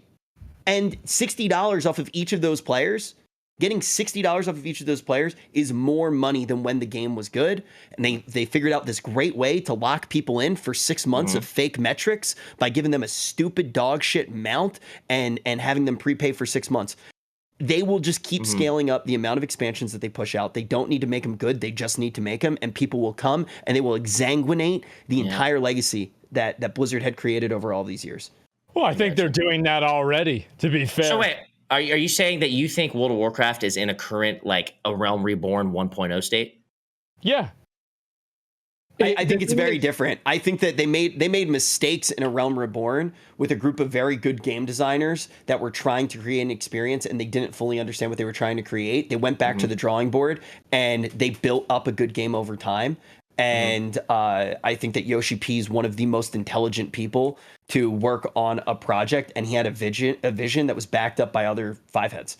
And WoW right now is a very established brand. Look, there are people who will go to Gucci and they'll buy anything in the store, even though it's ugly as shit. They come out looking like Hassan after man, that sounded terrible. I take it back, Hassan. You're a handsome guy.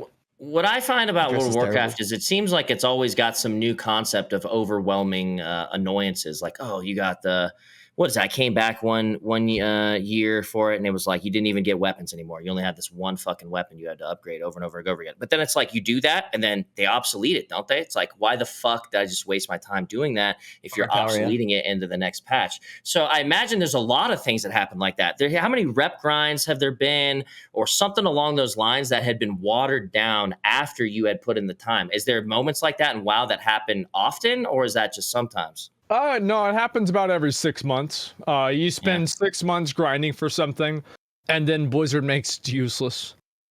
And then a new patch comes out, and then you have to do it again.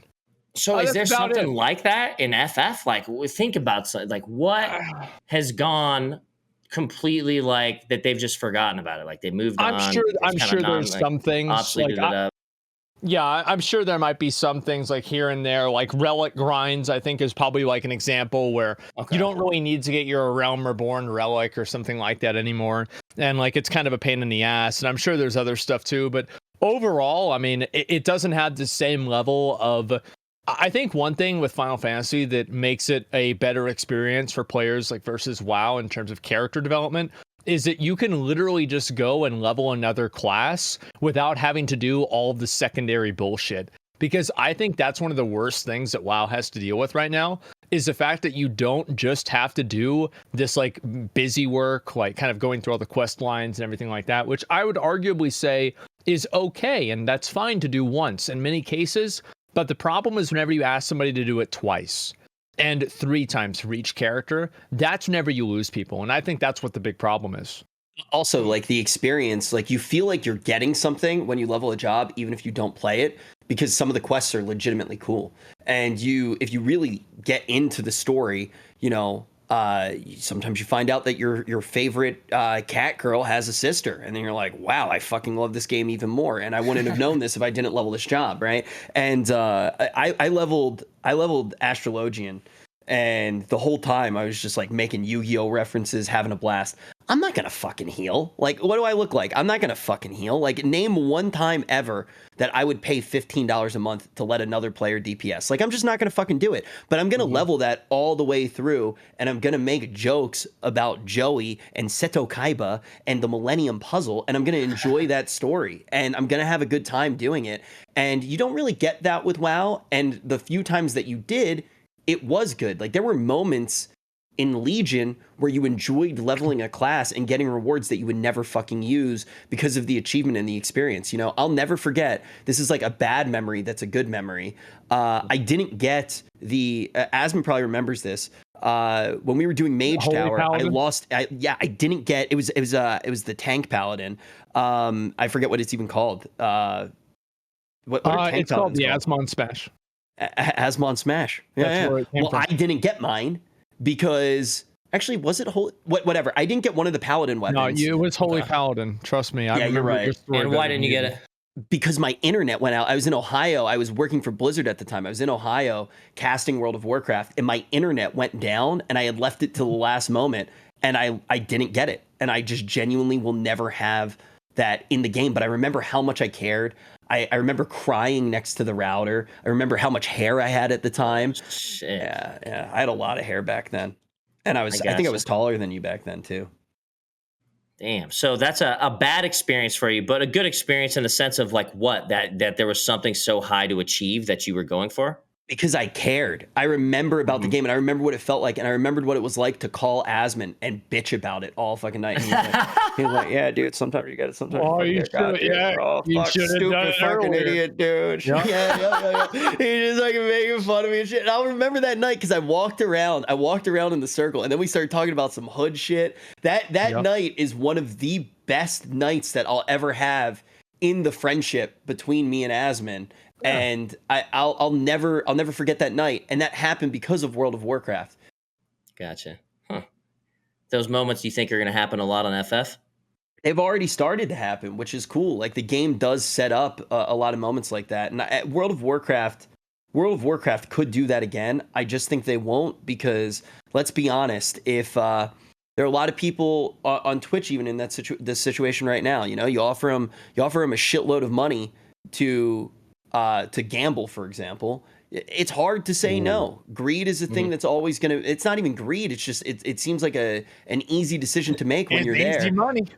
And you know what? Sometimes you'll leave. You potentially hurt your legacy. You potentially go against your morals. But at the end of the day, you got the bag, and you maybe put your kids through college, and maybe you can buy more hair or something. I don't know what people want. Integrity doesn't pay the bills over there at Blizzard Entertainment, and if it seems that's the case in many ways. Nowadays. They're cashing right now. I mean, they're cashing on World of Warcraft. There is a term for this in terms of that kind of a game. It's called a managed decline. And I think that's kind of the way that Blizzard treats WoW, because they don't really try to innovate on the game. They don't really try to do anything that's like groundbreaking with the game.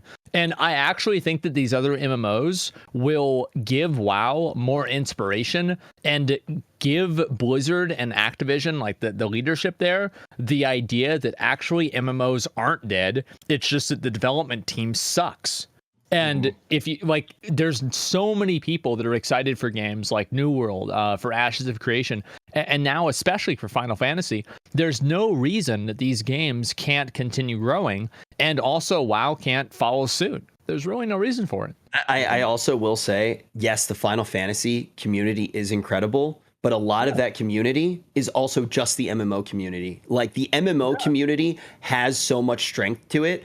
And there is a real chance that if another game came out that was also good, that the positive parts of those community could enter. I think one of the things that's hard about a game, though, the Final Fantasy community build up slowly over time, and now it's having a bigger boom after the bones and the ways that you actually speak to other people has already been established, like the kind of like the level of respect you have, like right when you're bowling, I think you let the person on the right, etiquette, that's what it's called. The etiquette already exists in the game. When you start a new game, like when you enter New World, everybody's instantly there, so there isn't any etiquette that's set up, so you can just go in and just be like, yo, fuck you, pussy. And yo, what up, bitch? You want to come do Not to mention they have voice comms too, right? So seriously, you can't do that. The first thing I did was walk up to somebody and be like, hey, did you see these new Bofa talent trees? They're really crazy. And the dude was like, what are you talking about? I was like, Bofa these nuts, bitch. And I ran off, and I was like, yeah. I was like, I'm the problem. Like, I'm an 8-year-old and I shouldn't be allowed to be on the internet. No, I'll be honest. Like, anytime that I see somebody playing Xbox Live at their house, I will take the mic away from them and I will yell at whoever they're playing with. Like, it doesn't matter. Like, I will channel my inner Halo 2 toxic 14-year-old, and I will just start yelling at him and blowing into the mic. Yeah, that sounds fun, honestly. It was. Did it for years. So yeah, I do think that, like, Final Fantasy, they do have a little bit more clamps down on the more colorful elements of the community. Absolutely. But I think also you have a number of people who, like, in general, it's like whenever you have an MMO and whenever you have content that requires like certain degrees of like communication and having people that voluntarily play with you, you create those social expectations that people are not going to be complete cocks. Because if they are, then nobody's going to play with them. And I do feel like that's a huge element of the game. And it does create it creates a socialization because you just can't act a certain way. I mean, them getting their community all up and running before the WoW refugee camp came over is pretty crazy, because I think it's mind-boggling to people how the world is set up. You know, I mean, how people react to certain things, and it's a trip, man. I don't really know how to explain it. Besides, Final Fantasy. It's quite a fucking trip to see the world as it is. I've had a lot of fun playing the game. Like, I actually, like, for me, the main thing that I look forward to is doing like some of the really, really hard raids. Like, that's what I really, really want to do, because that's the stuff that I always told myself. I'm like, there's no way it's that hard. There's no way it's that hard. And I want to get there, and I want to see it for myself. I want to do it. I want to do shit that is hard for people. I'll be honest. Exactly. It's like, I want to get to the content that not everybody you talk to is like, oh yeah, I've done that. I want people to be like, oh shit, you did that? I already did that. Exactly. That's just kind of cool to me. Everybody and their mom has done coils. Now I don't know if they've done coils on no echo at minimum my level, but everybody on mentoring me knows everything about the fights. You know what I'm saying? Yeah. So it'd be nice to get the fights where people were a little bit less informed, I guess. You know what I mean? Yeah, it's like everybody's just going in there and like experiencing it. Yeah, I mean, like, look, when you do T, it's just forward and back, and then forward and back, and then forward and back, and then forward and back again. Like you'll get a hang of it. Okay. Yeah. You'll get a hang of it. So I think that one of the cool things about some of the later fights is they stay like the same level of complexity or gaining complexity, but you can actually tell how much they learned from the earlier fights, like how clean it is. I'm not going to spoil anything, but I recently did a trial in what expansion am I in? Stormblood. And I did a trial, and while I was doing the trial, it was the story version of the trial, but I think it was easier than some of the other trials. But the mechanics just instantly made so much sense. There were so many badass moments, and you just look at it and you're like, wow, I was just rejoicing. I just was like, I cannot stop rejoicing when I see how much they have learned and how clean their combat design is, because the encounter design of World of Warcraft was never really the problem, right? But to see what they've been able to accomplish in Final Fantasy, I can't stop rejoicing. I'm happy to see it. Y'all gonna play Endwalker? I know Rich is. Summit, how do you feel about it? Wait, what is Endwalker? Is that another? That's the new expansion. It's coming out out after like Shadowbringers. Yeah, it's a new one, bro. I gotta catch up then, brother. I'll be honest with you. If I can catch up, I don't see why I wouldn't be able to catch up. I would definitely be down to play it because it'd be cool to play like new content with people. Like I said, dude, when it comes to MMOs, I'm just all about getting shit that's hard to get, that's rare. I love rarities in MMOs. If they don't have them, I'm not about it. That's why I feel like New World wasn't that intriguing to me because it didn't seem like any of the stuff that the people were getting were like rare or cool. It was just like, oh, we got this weapon. Oh, it's really strong. Oh, it's blue. You know what I mean? It's like, I want that like fucking Ash Condi feel, dude, when I'm fighting a boss. Like, oh, dude, can this guy drop this fucking weapon, dude? I want it, you know? That's the type of feeling I like in MMOs, you know? When I see a guy walking around with Ash Condi, like I become hard as a rock immediately looking at him. I'm going to be honest, like, there's a lot that New World needs to improve on. There's some real horse shit that the game has. And like, for example, we went and we did all of the like high level expeditions, which are the dungeons in there. And how did those feel? They felt okay. There were a few bosses that genuinely felt okay. However, the mechanics were okay. So this is the last boss. Sloppy. This is the last boss in Lazarus, and he does an I-beam, and he also like moves his hands around, and you're supposed to avoid the hands. However, because the DPS check on the fight is so tight, what you really want to do is you want to take the entire raid and position them all in the middle of the room, standing, auto-attacking the boss over and over and over. In a circle. And then, just basically in a big pile. And then the DPS is just going to burn down the boss. And then finally, you have to do, there's one mechanic you do have to do. That's not true. It's one mechanic. But you only have to do it twice, and then it's over. And then you just pretty much continue attacking the boss until it's over. So super basic level PvE. And then there's another boss that there's an orb. You have to bring the boss to the orb, and then after you bring the boss to the orb, it's pretty much over. And then she does a purple circle that you have to move out of. But then sometimes whenever you don't move out of it, it hits you anyway. I'll be honest. New World is like, there are some games that might be fun, but they're bad to watch, right? And New World does really seem like one of them right now. Like, Asmon's just like, dude, watch this, dude. He just chucking the hatchet. The whole fucking thing's all he does. I just watch him chuck the hatchet over and over again. He's like, you see that? Look at that. I was watching a stream where a guy like gets like just one auto attack killing a guy, and he was talking about how good it felt. He's like, oh, that was so satisfying. And I was like, what? Oh, it does feel dude, I was watching the end of Asmon's host while he was playing, or I was watching the end of Asmon's stream rather, when he was playing New World, and I was like, I couldn't do it. I was like, you know what? I'd rather not get the host today. I'm gonna wait for him to play Final Fantasy.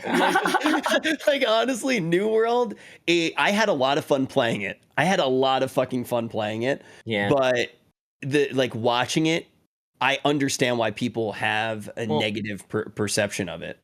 Well, my thought process is this. Are you having fun playing it because it is new and everyone literally is in fuck around mode while they're playing it?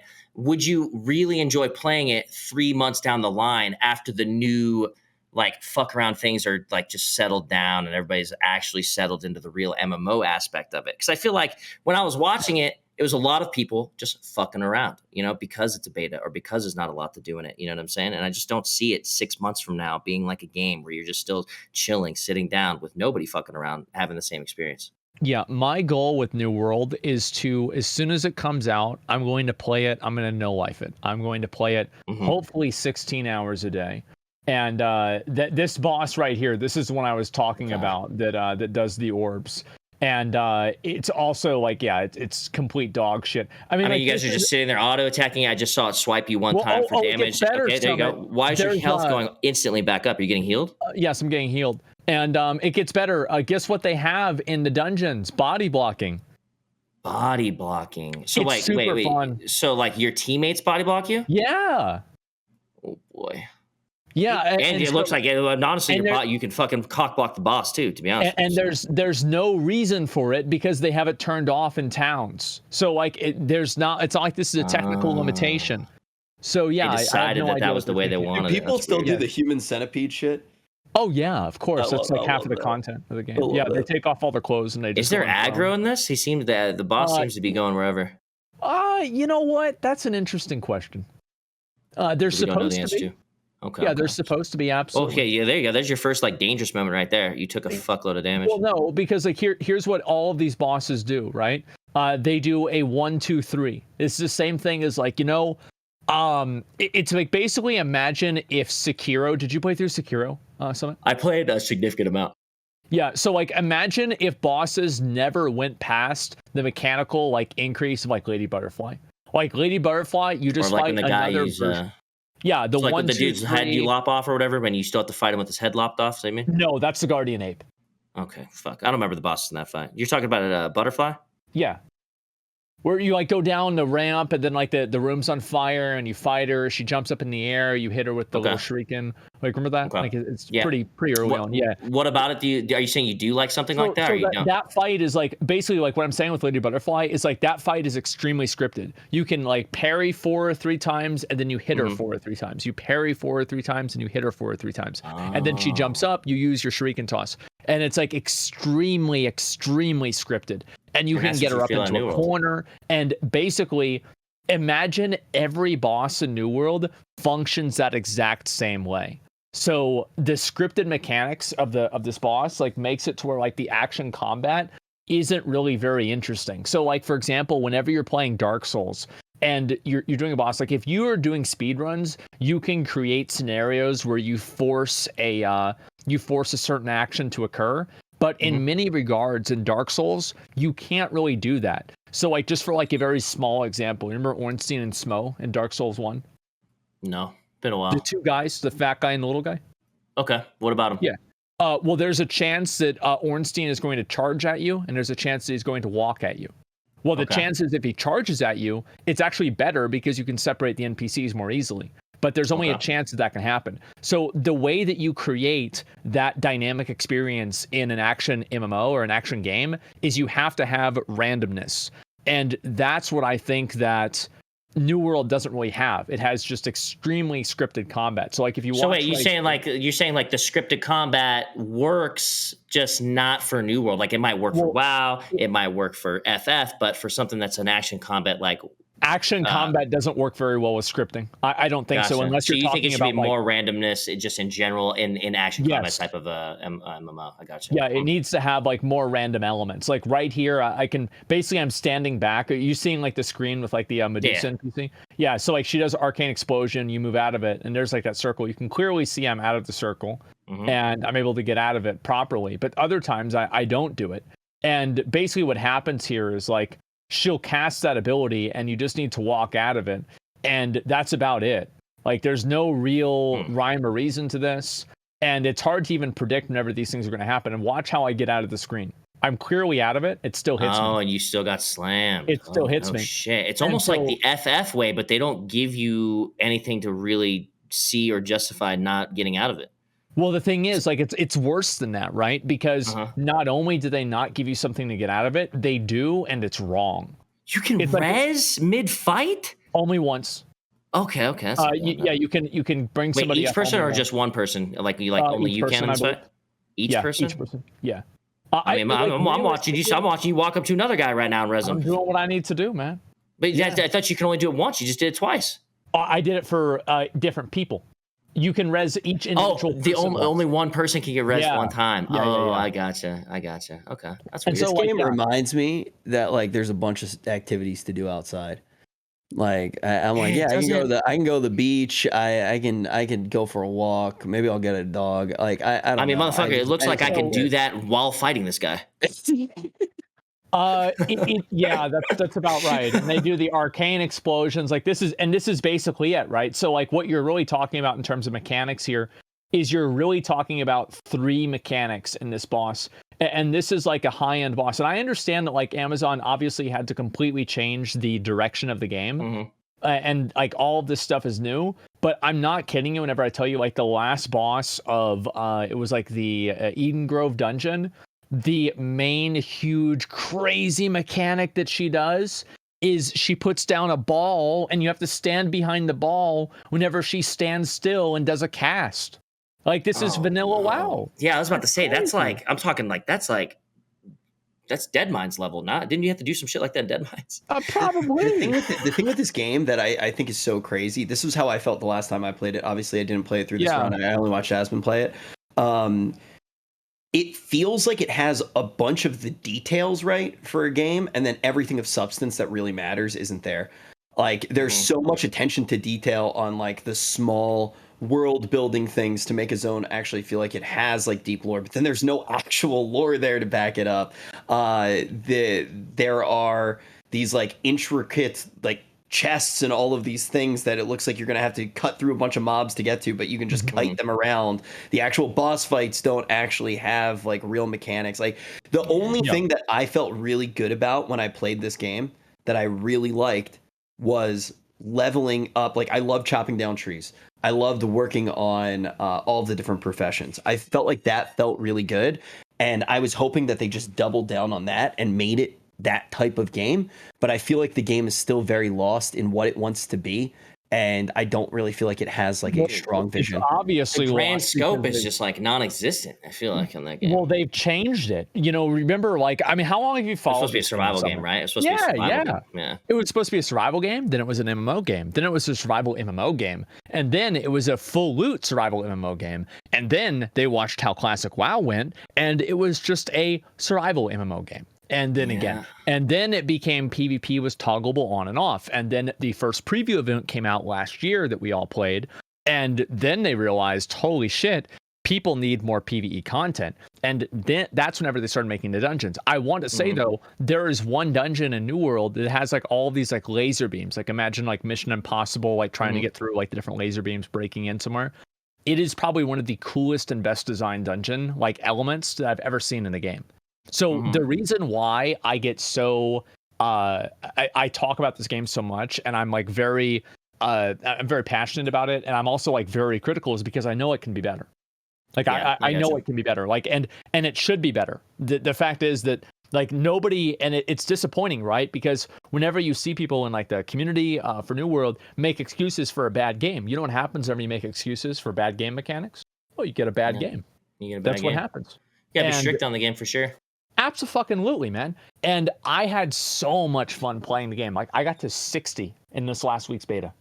And no shit, you actually leveled that far. Well, that's another question I have is like, is there a huge difference between that you felt your 60 character and like your level 30s when it came to PvP? I'll say, I didn't really like. Was there guys running around that were just like, oh man, that motherfucker's crazy. He's level 60. He's got a big glowing weapon. He will destroy anybody. Or I'm going to be honest. Like, so they have scaling in PvP, which is like, I think scaling to some degree in the game is okay. But to the extent that like New World has I actually hate scaling. I don't like it either. But I think that to having like kind of like brackets where like, you know, like in WoW, for example, if you queue into like Warsong Gulch and you're like queued into like all like level 10s, like level 19s, or like level 20s to level 29s. Yeah, I gotcha. Yeah. It's like it'd be okay if they scaled everybody to like 25 or something like that. Because like usually it just sucks whenever you're 22 and you're fighting somebody who's 29. Like everybody knows who's gonna win. And so like that's kind of boring, but at the same time, I see what you're saying. Absolutely. So you like the 1 through like the 10 level scaling or something like that. You don't just like the full scale? Soft scaling. Yeah, soft scaling. So where like there's a certain degree of parity, but if you're a higher level and you've invested more time into the game, I think in an MMO that should mean something. Yeah, absolutely. But like the PvP, I'll be honest, like we played on a server, I was on the same server as Tim, and that server was a shit show. Like like those people like fighting all the time? Well, it was more that there was this one area called Windsward, and the game was so laggy that you literally could not trade. You could not trade another player. Okay, so they're gonna fix that shit. What was so special about that area? That's where everybody was at. And that was the place that Tim. Oh, so like there was a base there, and Tim was the governor of that base, and he was taxing everybody out the ass. Gotcha. Makes sense. That's about right. Yeah, that's it. I don't know. The scope of New World seems not out there yet, though, especially in the PvE form. If that was one of the fights, that was. I think their mechanics are going to have to be really movement based in this game. Like they're going to have to do a lot of movement based mechanics. And if you have movement based mechanics, what really matters is server ticks and syncing. And have you ever done? You can't have that shit happening like to you, where you're getting hit out of that stuff. Have you ever done like Dark Souls PvP? Yeah. It's so dysfunctional. They literally have phrases and terms for the dysfunctional gameplay, like phantom range. Like well, they'll hit you when you're a good mile away. They'll still crack you. Yeah. Or they'll backstab you from the front or whatever it may be. Oh yeah. Especially based off of latency and stuff. And I think New World does have that problem, but it's going to be like a large scale problem. Like the large scale PvP. What's funny is that you mentioned Dark Souls. I actually think Dark Souls would make such a cool like MMO.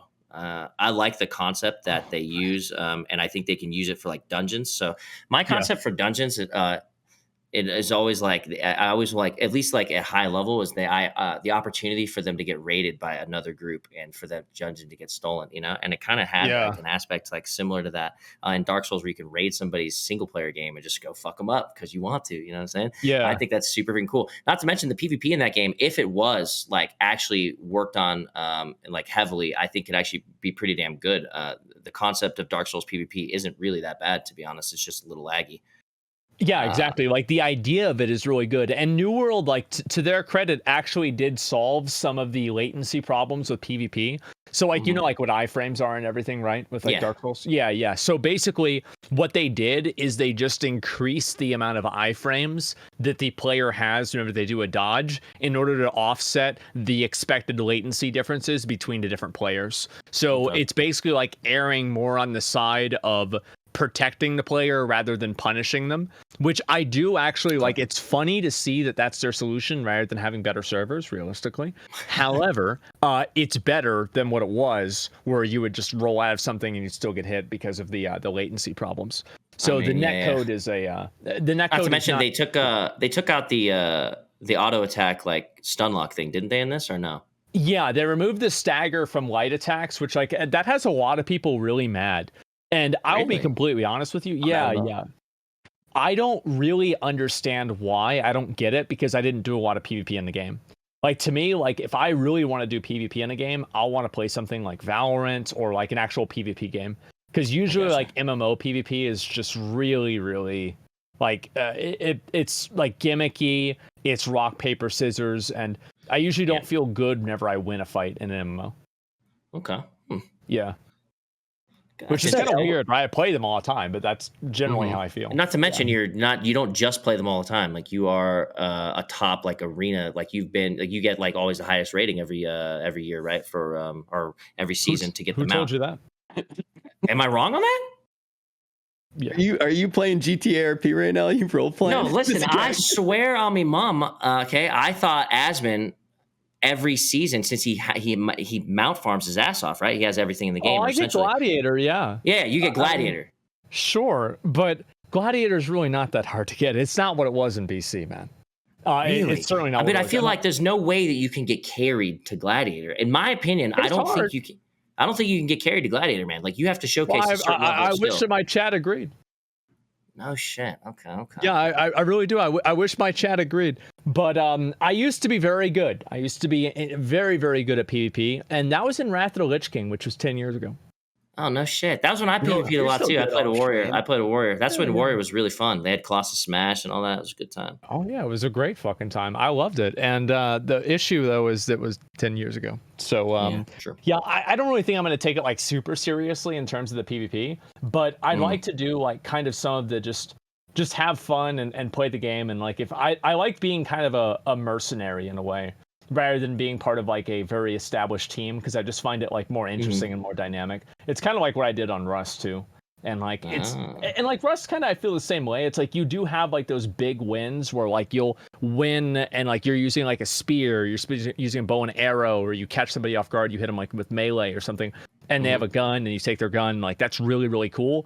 But most of the time in Rust, going into the fight based off of what you have and based off of what they have, you pretty much know who's going to win.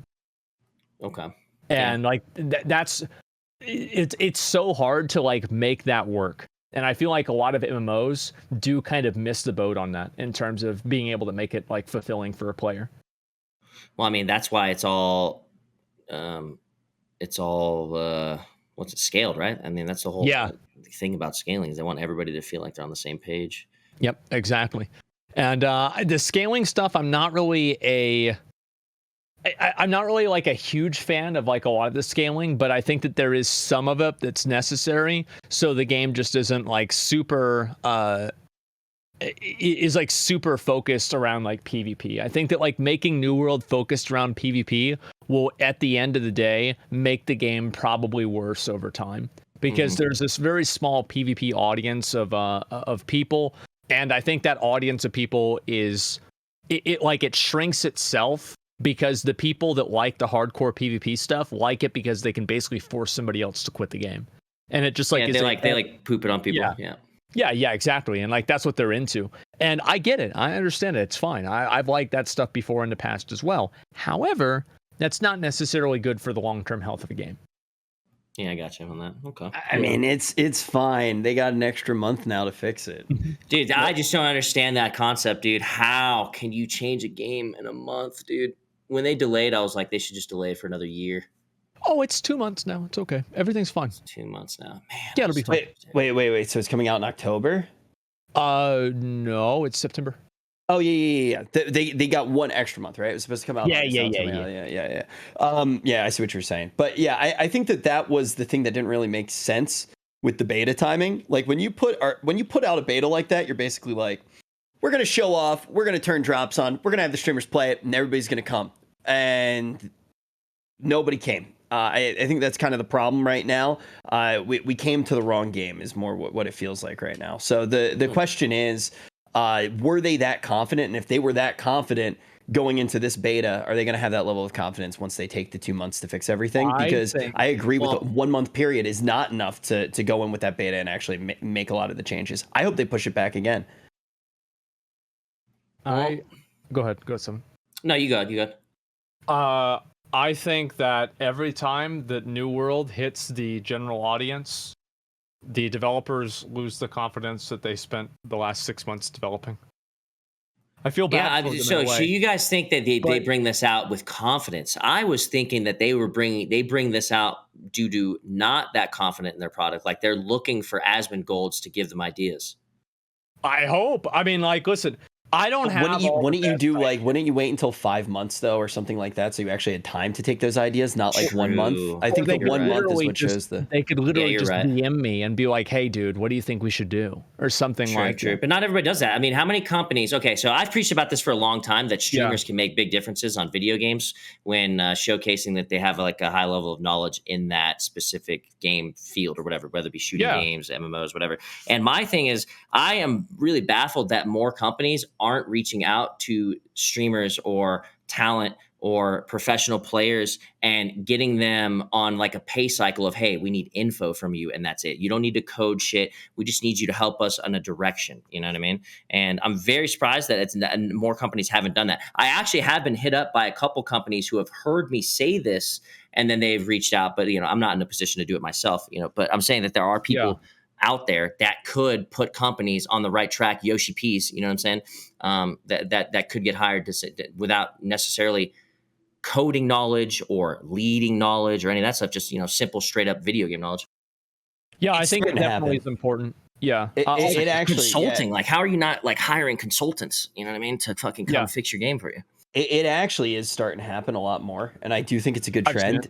Yeah, look, Asmon and I have definitely seen it a lot recently, and even after this, have to catch Asmon up on some of that stuff starting to happen even more, right? But the thing is we're kind of at a very big crossroads, I think, in game design in general, where you're going to see a lot more games that can focus on being a very specialized game for a very specialized audience, because with how the internet works now with streamers, you're able to reach that audience. You don't need to just go as big as possible and try to attract as many players as possible. I mean, even look at Valheim, right? I mean, Valheim is one of those games where I don't think the intent was for it to be like one of the biggest games, and it was very specialized in a lot of ways.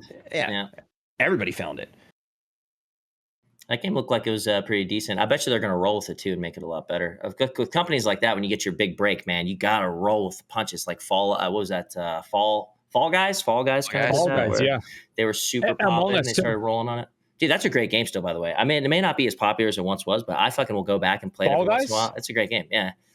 I think it's good too. Thank you. Like, yeah, it's just it's simple, it's clean, it plays well. Like if people are playing it, you're not waiting for lobbies and you just enjoy yourself. Yeah, it's actually fun to watch too. Like I enjoyed that. I remember that was like right around the time we were starting OTK. And like just watching Tim absolutely fail over and over and over. When he was like the longest like streamer not to get a dub on that one platform forever. It's so good. And then he had like 100K viewers, people waiting for him to win that fucking game. He had like you remember 300K. Oh, was it 300? Yeah, 300 dudes. It was like it was like the big news. Like there were people like reporting on it, probably in like traditional media. They're like, oh, this if guy. you're Tim the Tap Man, like on that situation, like, are you like? I almost feel like he didn't want that to end. You don't want to win. Like when you do win, it's like fuck, almost, shit. I know what you mean. Yeah, absolutely. I remember we were doing like a giant $1 million tournament. Like we were about to do a game that determined like the fate of $1 million and which players were going to get $1 million.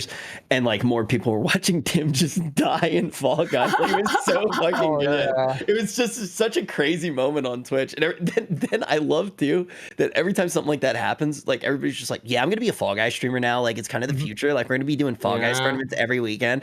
But yeah, that game, it had a really good place for a while. I do think it's still a good game, but I think that Among Us is even more interesting because that game sat there for like 2 years.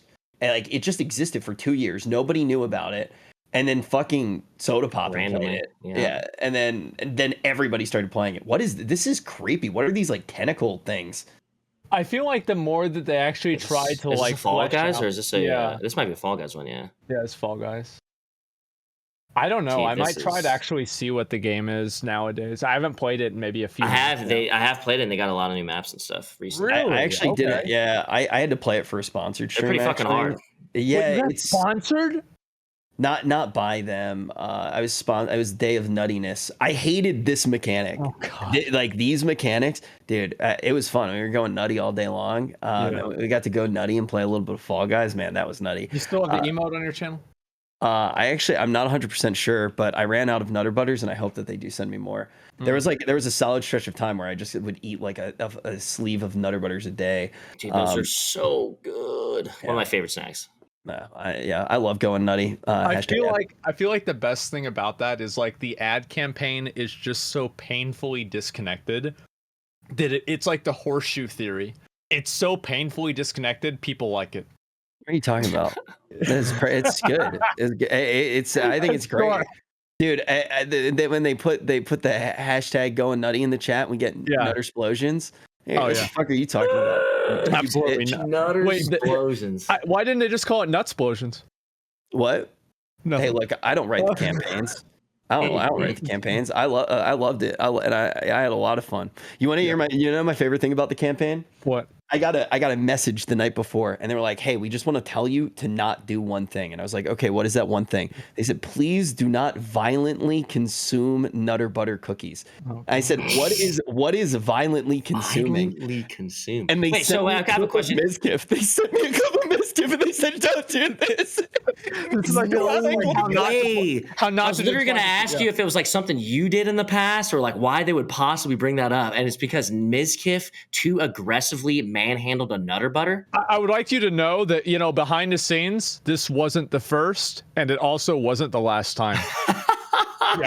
So he's still manhandling Nutter Butters. I swear. So different things. The thing is you think that you would think that Miz doesn't. Oh my God, what is this? What is this? Oh my God. What is this? What is he doing? The dude has peanut butter on his back. What? Wait, is that E-Rob and Miz?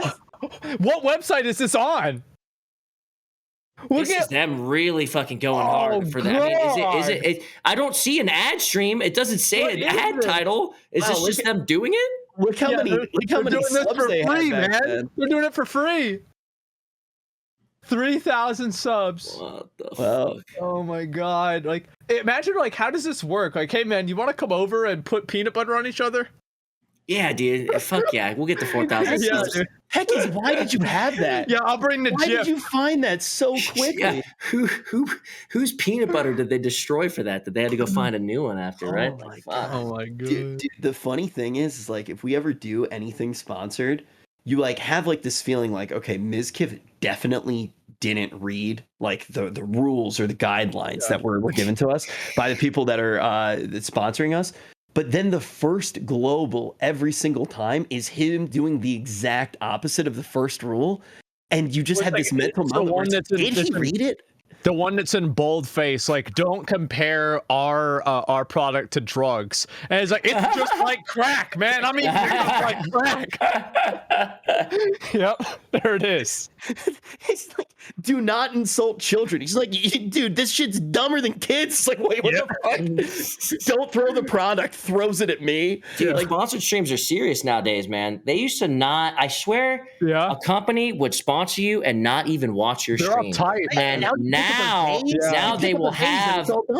Yeah, now they'll have temporary dudes just watch your whole shebang, start to finish, and make it. I'll pull up the fucking thing and be like, all right, what are my talking points here, chat? All right, this one, I'll hit everything right here, dude. Yeah, but way more hardcore than they used to be. You'll get hit up by your agent and be like, yo, you fucked this up. Shit, sorry. Absolutely. Yeah, no, I remember I would have the idea, like, because I would read them because I would usually be on camera the whole time, and I would know, like, okay, all right, we just missed up number 4. And there's number 2. Yeah, just be real straight up about it. They can't see. I mean, that's fine if you're straight up about it. Be like, guys, they want me to say all these talking points. Let's get through them real quick, you know? Oh, yeah. That's what I do, too. Absolutely. I do want to say, though, we've talked about a lot of games, like Final Fantasy, New World, a little bit of Ashes of Creation. What about Lost Ark? What do you think about Lost Ark, dude? Lost Ark? Why am I blanking on Lost Ark right now? Isometric Diablo 4 game. Diablo. Oh, Lost Ark, the one that's coming from out east. I just recently found out that the PvP in that game is actually kind of crazy, and that is actually more MMO than like RPG Diablo. That's what I thought. I didn't know that. I told my chat, I was like, I'm not really into Diablo or PoE or like grinding like that, and they were like, no, it's an MMO and can we PvP. Pull up the dragon fight that I did? I don't know if we can find it. Like, there's a chat saying it's pay to win.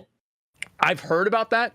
My understanding is it's kind of like a you know, like how like you can play WoW for free, but if you pay like a monthly sub, you get to play the actual full game. I think that's the way Lost Ark works.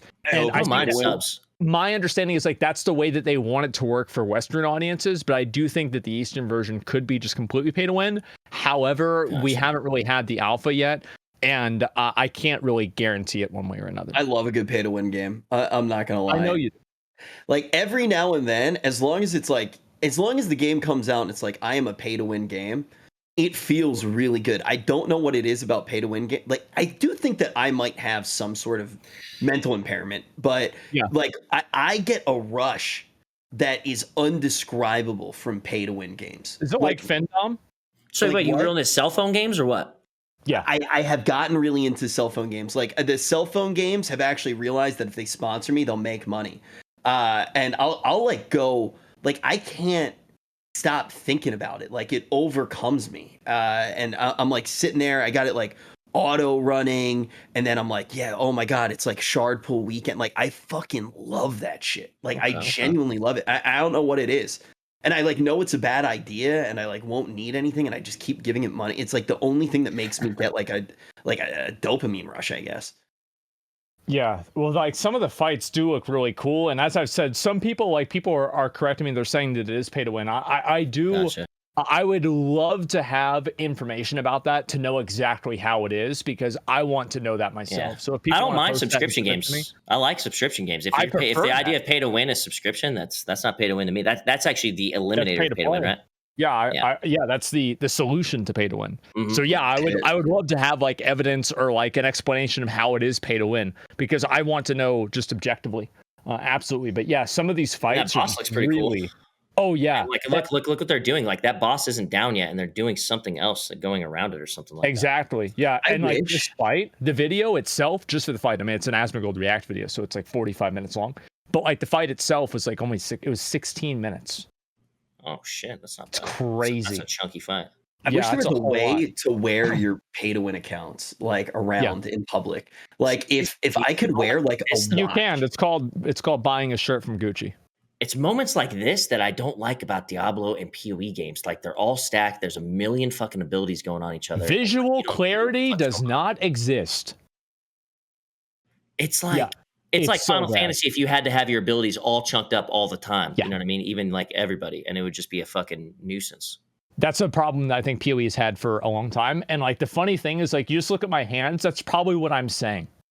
That's probably true, what I'm saying. You're probably saying that right now. Yeah, because no, this is a big issue with PoE, especially like how much you played a PoE? I've never played any of it, but I have seen it when it first came out. Yeah. It wasn't as flashy, right? Wasn't it more like dumbed down, more chilled out? And now it's gotten to Diablo kind of like flashiness.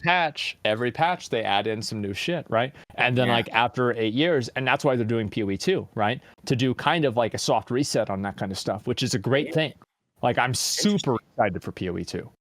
Like, I can see myself getting into a game like this as long as I felt there was a reason to get into it. It's just like when I think about getting into Diablo, I think about what the concept is. It's like, okay, I want to go get these. Like I would want to get the weapons, right, and armor. What's the point? To do what? To do what with? You know, to go try to get more weapons. We have to do Greater Rift 50, 55, and then after you do 55, do 56, and that goes up to 150. Yeah, that's just like the real hardcore PvE aspect. Like in my MMOs, man, I need a PvP presence. I can even go into Final Fantasy with people telling me it's dog shit, but as long as it's there, I'm okay, you know? Yeah, I have heard a lot of good things about Lost Ark PvP, and I've never seen an isometric game.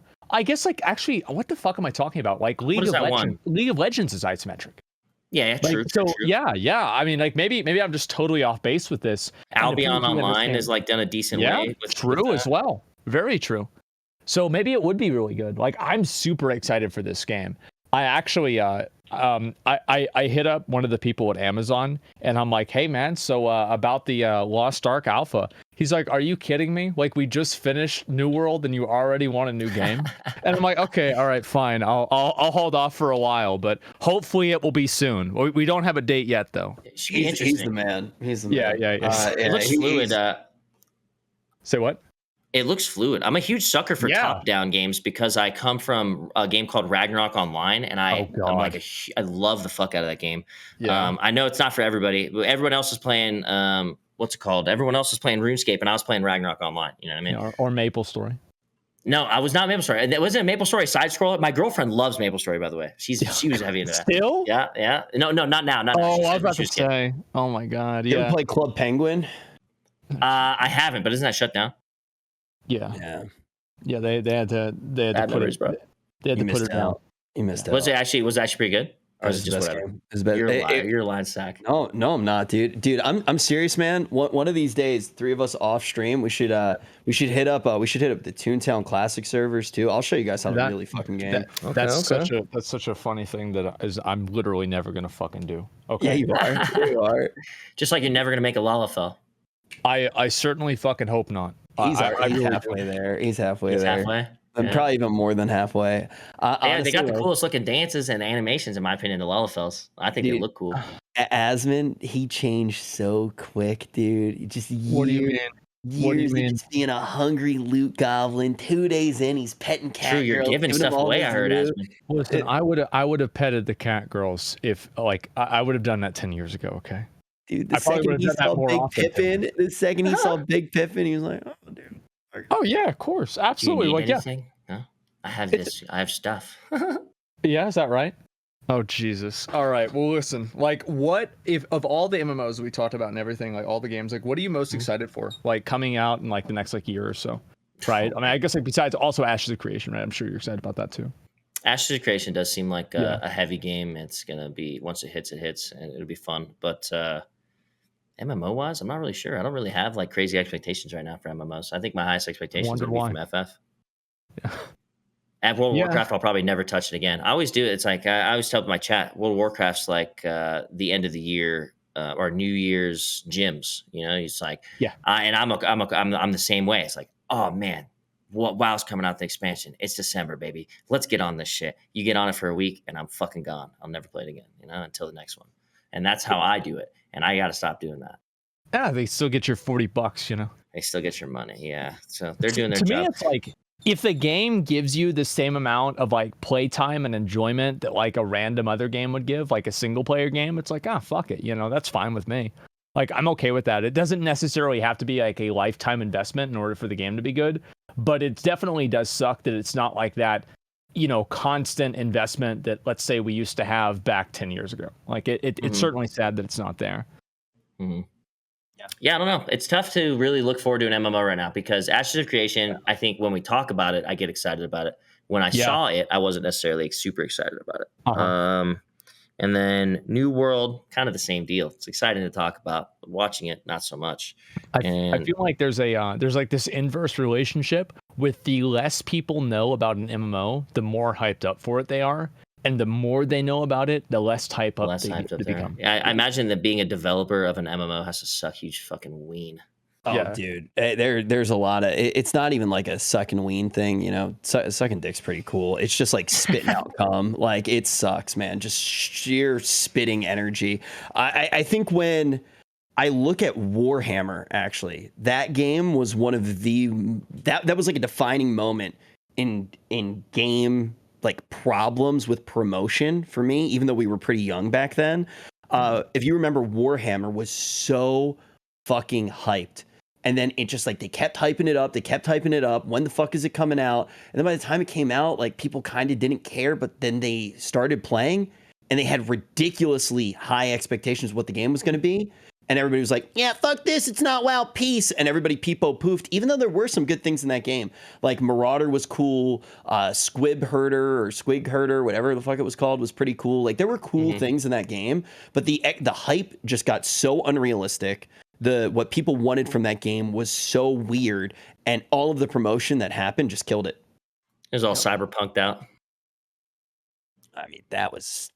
Man, yeah, I mean, Cyberpunk kind of held up to the expectations, didn't it? Or did it not? It did the opposite. Did it not hold up at all? I thought people liked it a little bit. Well, you just gotta wait a year for those types of games and they get better, man. You just gotta wait a year. Yeah, I think that's probably what it is. Like, if I went to play Cyberpunk today, I feel like it probably would not be that bad. But like after, and like it's the same with like what happened with classic WoW, right? Where like you had people that just like elevated this game to this like deity status, and then the game comes out and it's like, yeah, of course it didn't meet those expectations because those expectations are ridiculous. It's a fucking video game. I mean, having expectations even close to World of Warcraft, especially 10 years ago, is just it seems impossible. I want to try No Man's Sky. That's like the one game I really want to try. Yeah, I heard it's getting a lot better. I heard it's improved a lot, and I heard it's actually almost like kind of in like a decently playable state. To be honest, people have been asking me to play that for the last 5 years. Yeah, people have been. Yeah, people say it's good. Like people say it's like legitimately a good game. I think it has been a good game for like a year or so now. Yeah. Yeah, it's I mean, those are those games you just chill out on and let the developer fucking sit back in his hole and just go to work on it, dude. And he did, I guess, because people, yeah, even some of my friends that are like really into hardcore PvP, like hard loot drops, like games, like they actually really like that game. I don't know, is that game full loot drop? No Man's Sky? I'm not sure. Oh wait, we're talking about No Man's Sky. Hold on. Which one are you talking about? You know what's funny is you said No Man's Sky, and I was thinking of a different game. What's that other space game? That is Dead Space? Citizen? Star Citizen. I thought we were talking about Star Citizen this whole time. I apologize. No Man's Sky, I had a really bad time with, and I couldn't imagine that it's crazy good right now. You think it's good? I've heard. I watched the video. I watched. Yeah.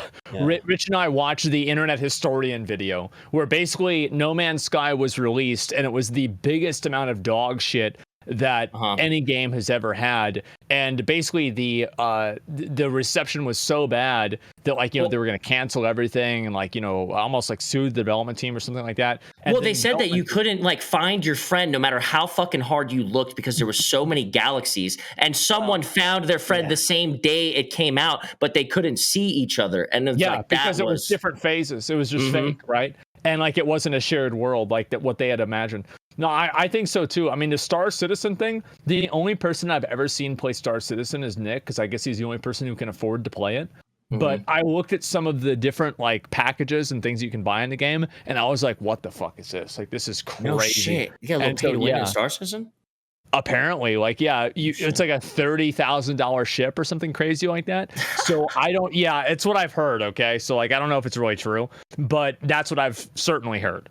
Yeah, I feel like, if I was going to spend like, I don't know. Like, what do you mean?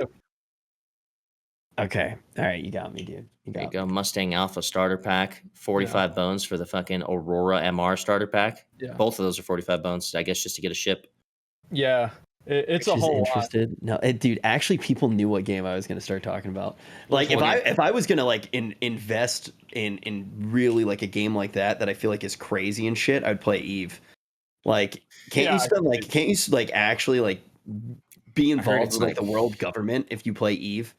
Something like that, insane whenever they get into fights, how much money like gets tanked from fucking fighting each other or something like that. Like hundreds of thousands of dollars. Yeah, but you put real money into Eve, right? No, I don't even know. Is that against terms of service? I thought you could buy like bonds or something like that in that game, but I'm not sure if that's still the case. Yeah, all I heard is like if you play Eve long enough, you can like become a lizard person and rule the world. Oh yeah. Yeah, so I have some interest in that game for sure. But yeah, with the whole No Man's Sky thing, I will say I think I'm relatively impressionable by videos. So like I see a video that says that a game's good and I'm like, oh, I'm gonna play it. Like I watch a Channel 3 video and I'm like, man, maybe I should go to a furry convention. Like this doesn't look too bad. So maybe that game isn't actually good and I just got hyped up by a video. Chat was definitely more on board, what it seemed, for No Man's Sky than they were for what's it called Star Citizen. Yeah, it seemed like they're more because the ship prices. That's why people see that they're like, bro, like this is some fucking bullshit. I mean, it is a little shitty to be looking at that stuff, because I've been like personally, when it comes to Star Citizen, just kind of waiting for it to get to a point where it's like getting, you know, a good game to jump on stream with. But it is a little disheartening to just see like, hey, buy the ship for $45. Yeah, it's good to have like a main game. Like I know, like for you were doing GTA for a long time, man. Yeah, and like I always have main games. Always, I have like a cycle of them. What's your main game now?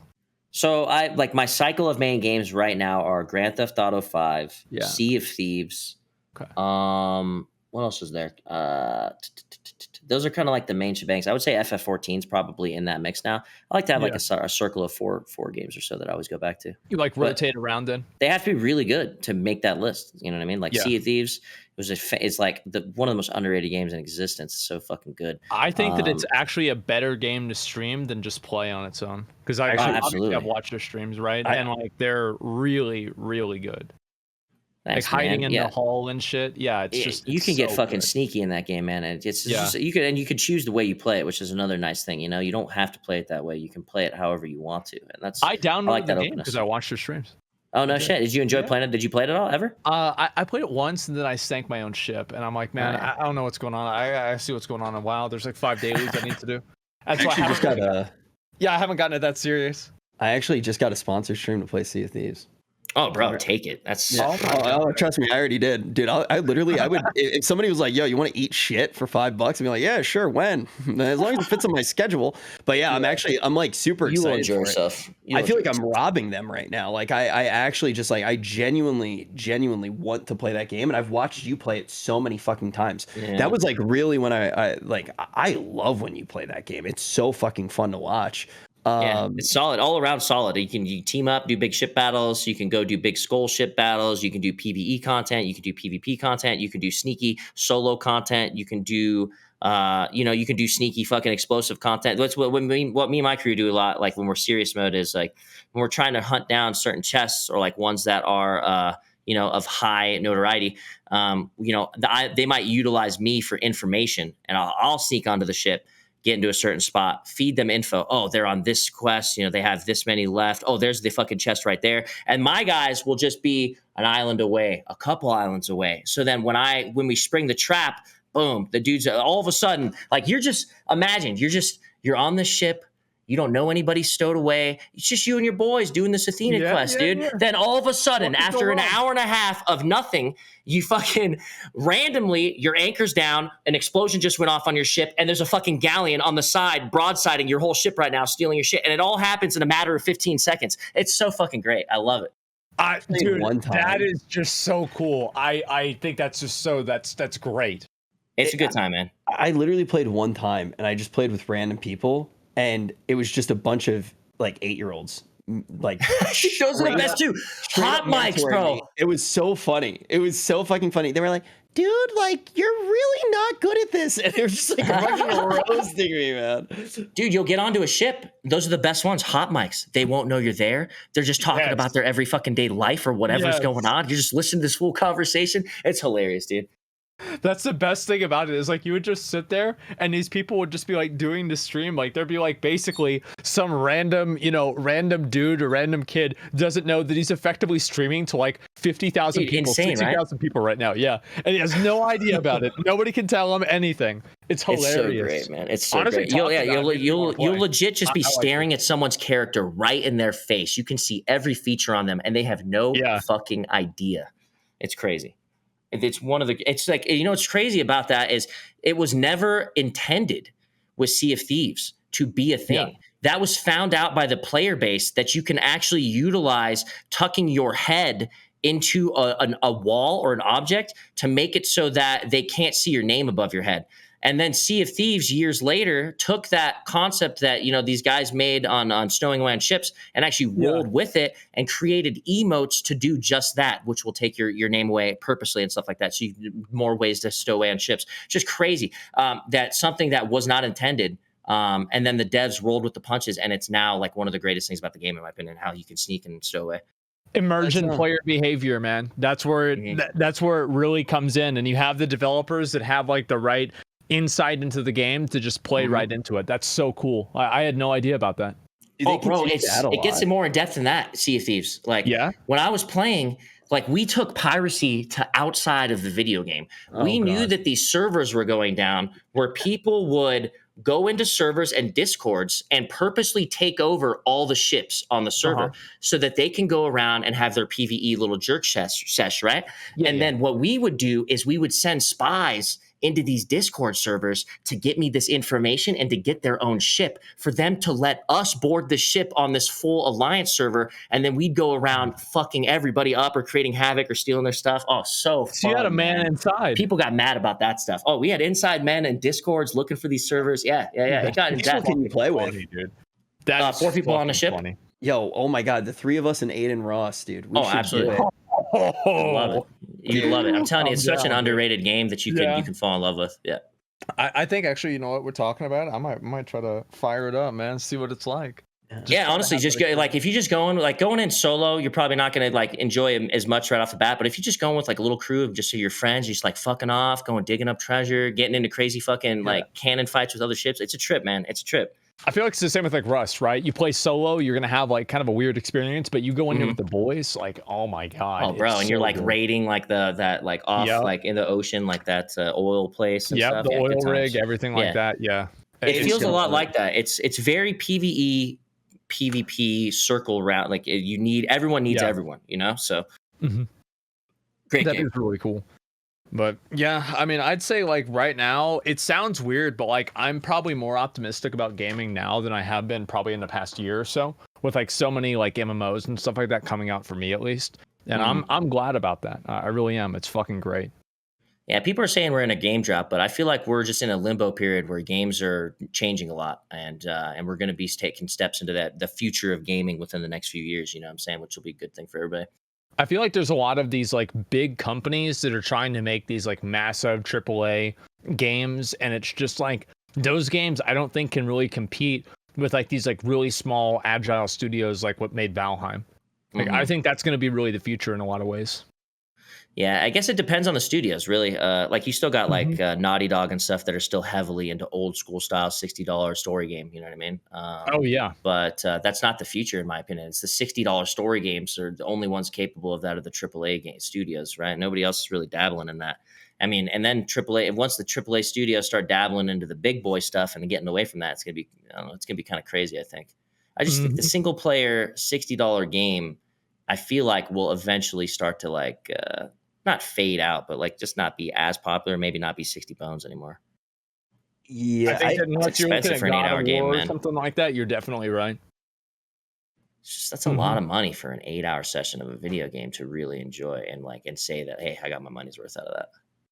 People are saying it's $70 and $80 now, which is wild, man. I remember do you remember whenever it went up to 60 with Xbox 360 and like that generation? And people were pissed. Yeah. Maybe that's not the case then. Maybe that's the future. Maybe it's just to keep that price going up. I feel like the only time I play a $60 or $70 game, whatever it is, they're Nintendo Switch games. Like I can't think of any other like game that I could definitely invest in a Final Fantasy VII remake and enjoy it, I think.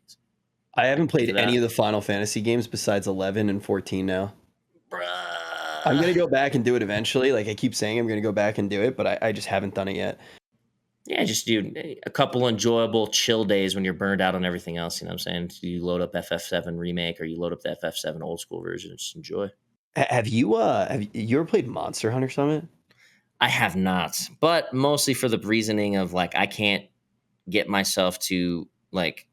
There always needs to be some sort of PvP for me, man. When it comes to MMOs, I cannot explain that to you. It's like if FF14 had not dog shit PvP, but had zero PvP, I probably wouldn't even have tried it. I can see that. Yeah, I just need something to do. There needs to be a reason for me to get all this gear. And for me, the reason to get all that gear is so that I can go fuck somebody else up with it. Now, FF doesn't, pertain to that, because it's scaled and stuff. But that's how my MMO mind thinks. Like when I play WoW, I would like to get cool shit so that I can go out in the open world and fuck somebody up with it. That's why you get the gear. That's the Ashkandi thing. You're not excited to get Ashkandi to just go do damage. You're excited to take it into Warsong Gulch. Get that berserking buff. That's how I feel on MMOs most of the time. So yeah. Did you like Hutball? So are you talking about SOTOR Hutball? Yeah. I like Hutball. I think SOTOR's PvP just got a little too zergy for me, and their TTK timer is very, very long. Like it, and everybody and their mom has defensive cooldowns, multiple defensive cooldowns to use on you. So that was my problem with SOTOR. But Hutball itself was kind of cool when I understood what was going on. I haven't played Hutball since the game came out. I used to grind that game, like actually grind that game around the time it came out. And Hutball was so fucking good. Like I genuinely would have fun and look forward to playing Hutball. But I don't know how much it's changed at this point. I watched like a little bit of you play it, but I don't even think it's changed at all. I feel like Hutball is the exact same as when I played it, like, before I was a streamer like 10 years ago, to be honest. But I might be wrong on that. But SOTOR is just so. It gets laggy for one, PvP. Like they still haven't figured out how to get like the lag not to be there, so it kind of sucks. And it's just kind of big Zerg circle jerky. Can't really tell who I'm attacking a lot of the times. In fact, I went on a huge rant and stared at my channel in the camera and told them I can't fucking stand targeting somebody and not being able to see that target because there's so many fucking people. And it's like, it's not an obvious target in SWTOR. It's like, there's no highlight on the ground. It's a little circle that kind of moves over them. And it's not even like a thick font for it. It's very thin font for it. So you can barely fucking see anything that I'm attacking when 4 or 5 people get into a circle with each other. I couldn't stand it when that happened. There are a lot of things that I can't stand, and one of the things that I really can't stand is when I'm on the road, not being able to watch the shows that I want to watch and the streams that I want to watch because I'm in a foreign country. But luckily for me, I found a solution to that problem, and that solution was NordVPN. I don't know if you guys have heard about it, but now you have. You can use code Allcraft right now, the official partner of Allcraft, NordVPN, and thankfully I don't have to get as mad as Summit now because all of my problems are solved. Boom. Isn't that crazy? I'm an angry person. Crazy? I've heard about that, the whole monitor thing. Yeah, it was crazy. Oh yeah. I did punch my monitor. Yeah, punched a monitor. You punched a webcam too, right? No, it's just a monitor. Back then I was only on a single PC setup, and I had my monitor had nothing behind it. It can just fly off the desk into the corner. So yeah, dude, just one day, not Fortnite, it was H1Z1. And in H1Z1, 2 things happened. You got stream sniped into oblivion, and those guys were going to talk to you a lot, okay? So this kid just kills me, talks a little shit, and it was just built up to that day. It just built up. I just slammed my headset off my head, and I was actually just thinking about punching it.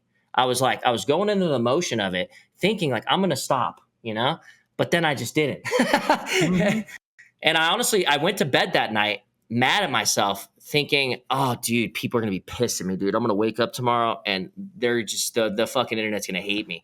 Yeah. I woke up and everyone loved it. And I was like, what the fuck? It ended up being such a breath of fresh air because I thought I was going to have to apologize and I'm sorry for losing my temper, you know, but everybody just loved it and it worked out.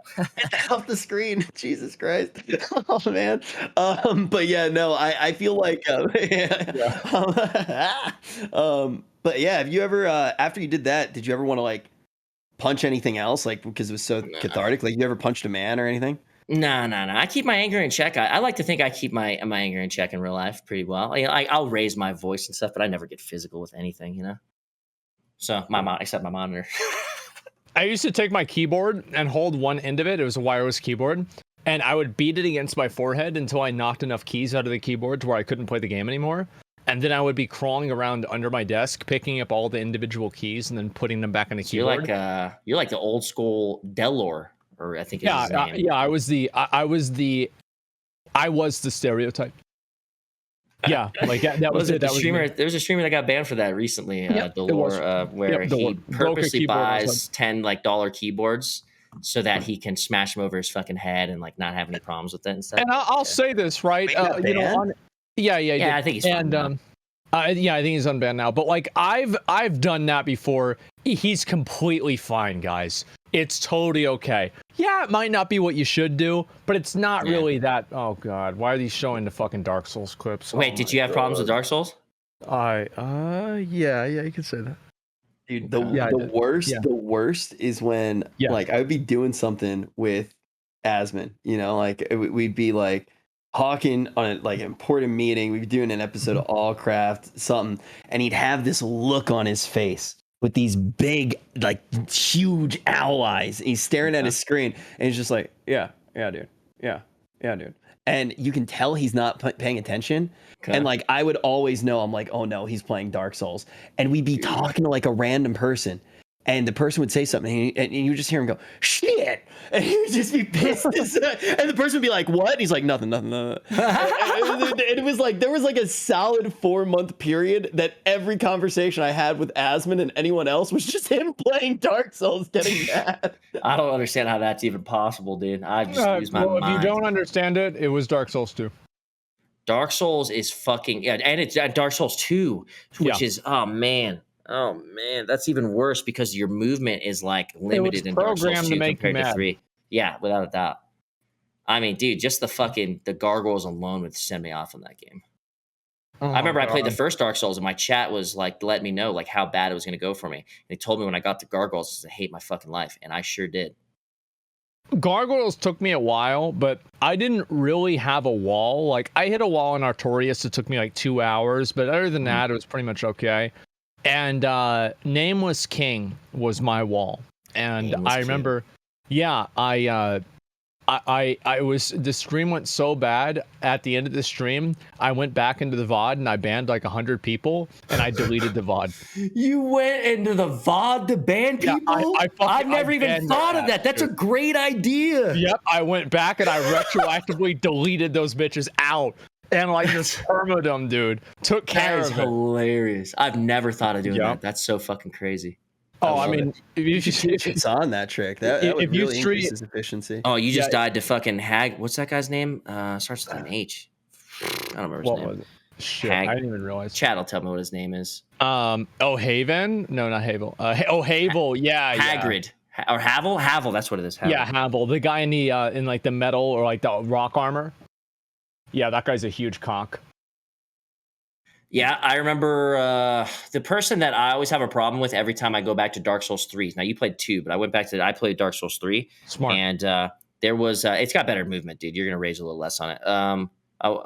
Not less on it, but you might. I played the whole thing. Okay, so you did. So you know what's going on. The dancing lady. No. That one? Yeah. I hate her. I will always want to fight her when I'm underpowered because I'm stubborn. Right after you do Vort. Mm-hmm. You go straight to her rather than like continuing through the game a little bit and then coming back. That's the play. But I'm like pretty stubborn on that chick. I think I can take her. And I do, but it usually takes me a few hours. That's literally the exact same thing that happens to me. I did the exact same thing on Cinders recently whenever I replayed that.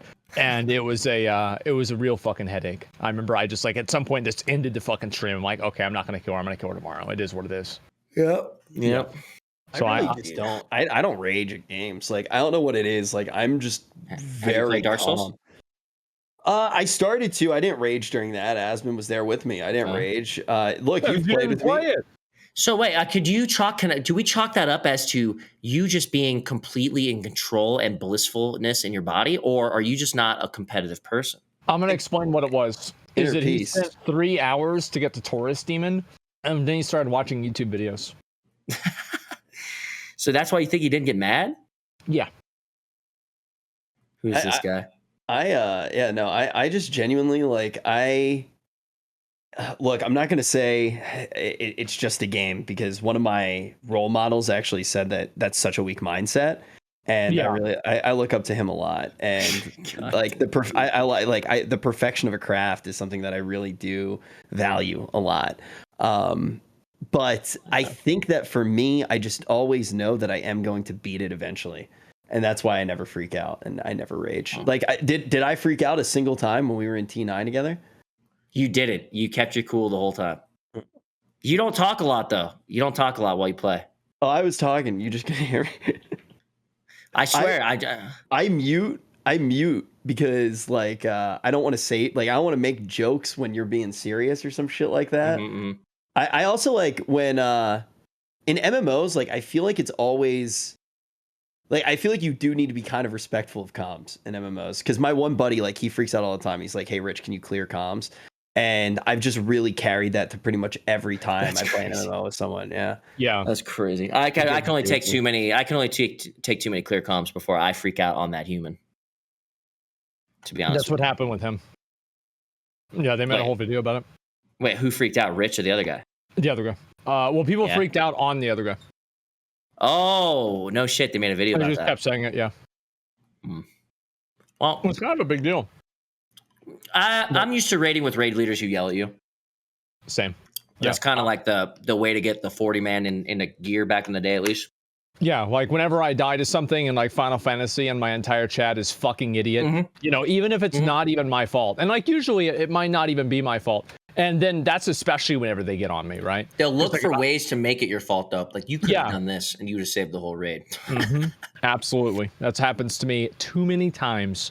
I'm very used to it by now. But either way, man, I know it's been going on for quite a while. I want to say thanks a lot for coming on and coming to the show and everything, man. I always appreciate you guys inviting me. I appreciate that. Thank you. Yeah, absolutely. And if you need a tank for the rest of coils and you think that it's not quite hard enough, just let me know, okay? I got you. That's perfect, actually. Yeah. That's perfect. I got the last 2 bosses of coils. I need to crack them out. Good. Yeah, there you go. And Rich and I are going to be doing, of course, the after show. We always do. Yep. And you guys are going to be able to call in and ask us some questions and do anything like that. But Rich, you want to go ahead and say anything else? I really like Final Fantasy and I really like Summit. Yeah. I like you guys too. Will you come to our wedding? Sure. Absolutely. Oh, it's a sure thing now, Rich. Is that right? I'm just waiting for the right guy to ask me. Okay. All right. Yeah, that's great. Well, you said hour. I mean, it's a little presumptuous, don't you think? But okay. All right. We'll think about it. Okay. I'll think about it. But yeah, you guys are always dope, man. Thanks for inviting me to the show and just always being cool motherfuckers on Twitch. To be honest with you, man, I appreciate the genuine streams you guys put out. To be honest, thanks. Likewise, absolutely, man. Well, anyway, we're gonna go ahead. Yeah, make sure to link Summit socials for everybody who somehow does not know who Summit is. But yeah, go ahead and make sure to link his socials. You guys want to give Summit a follow and everything like that. And on top of that, boys, we are going to be moving over to the Rich's show, and we're going to be doing the after show as well, guys. So thank you all so much for watching today. I really fucking appreciate it. And until next time, boys. Until next time, boys. Thanks again, guys. Yep. Peace. Yeah.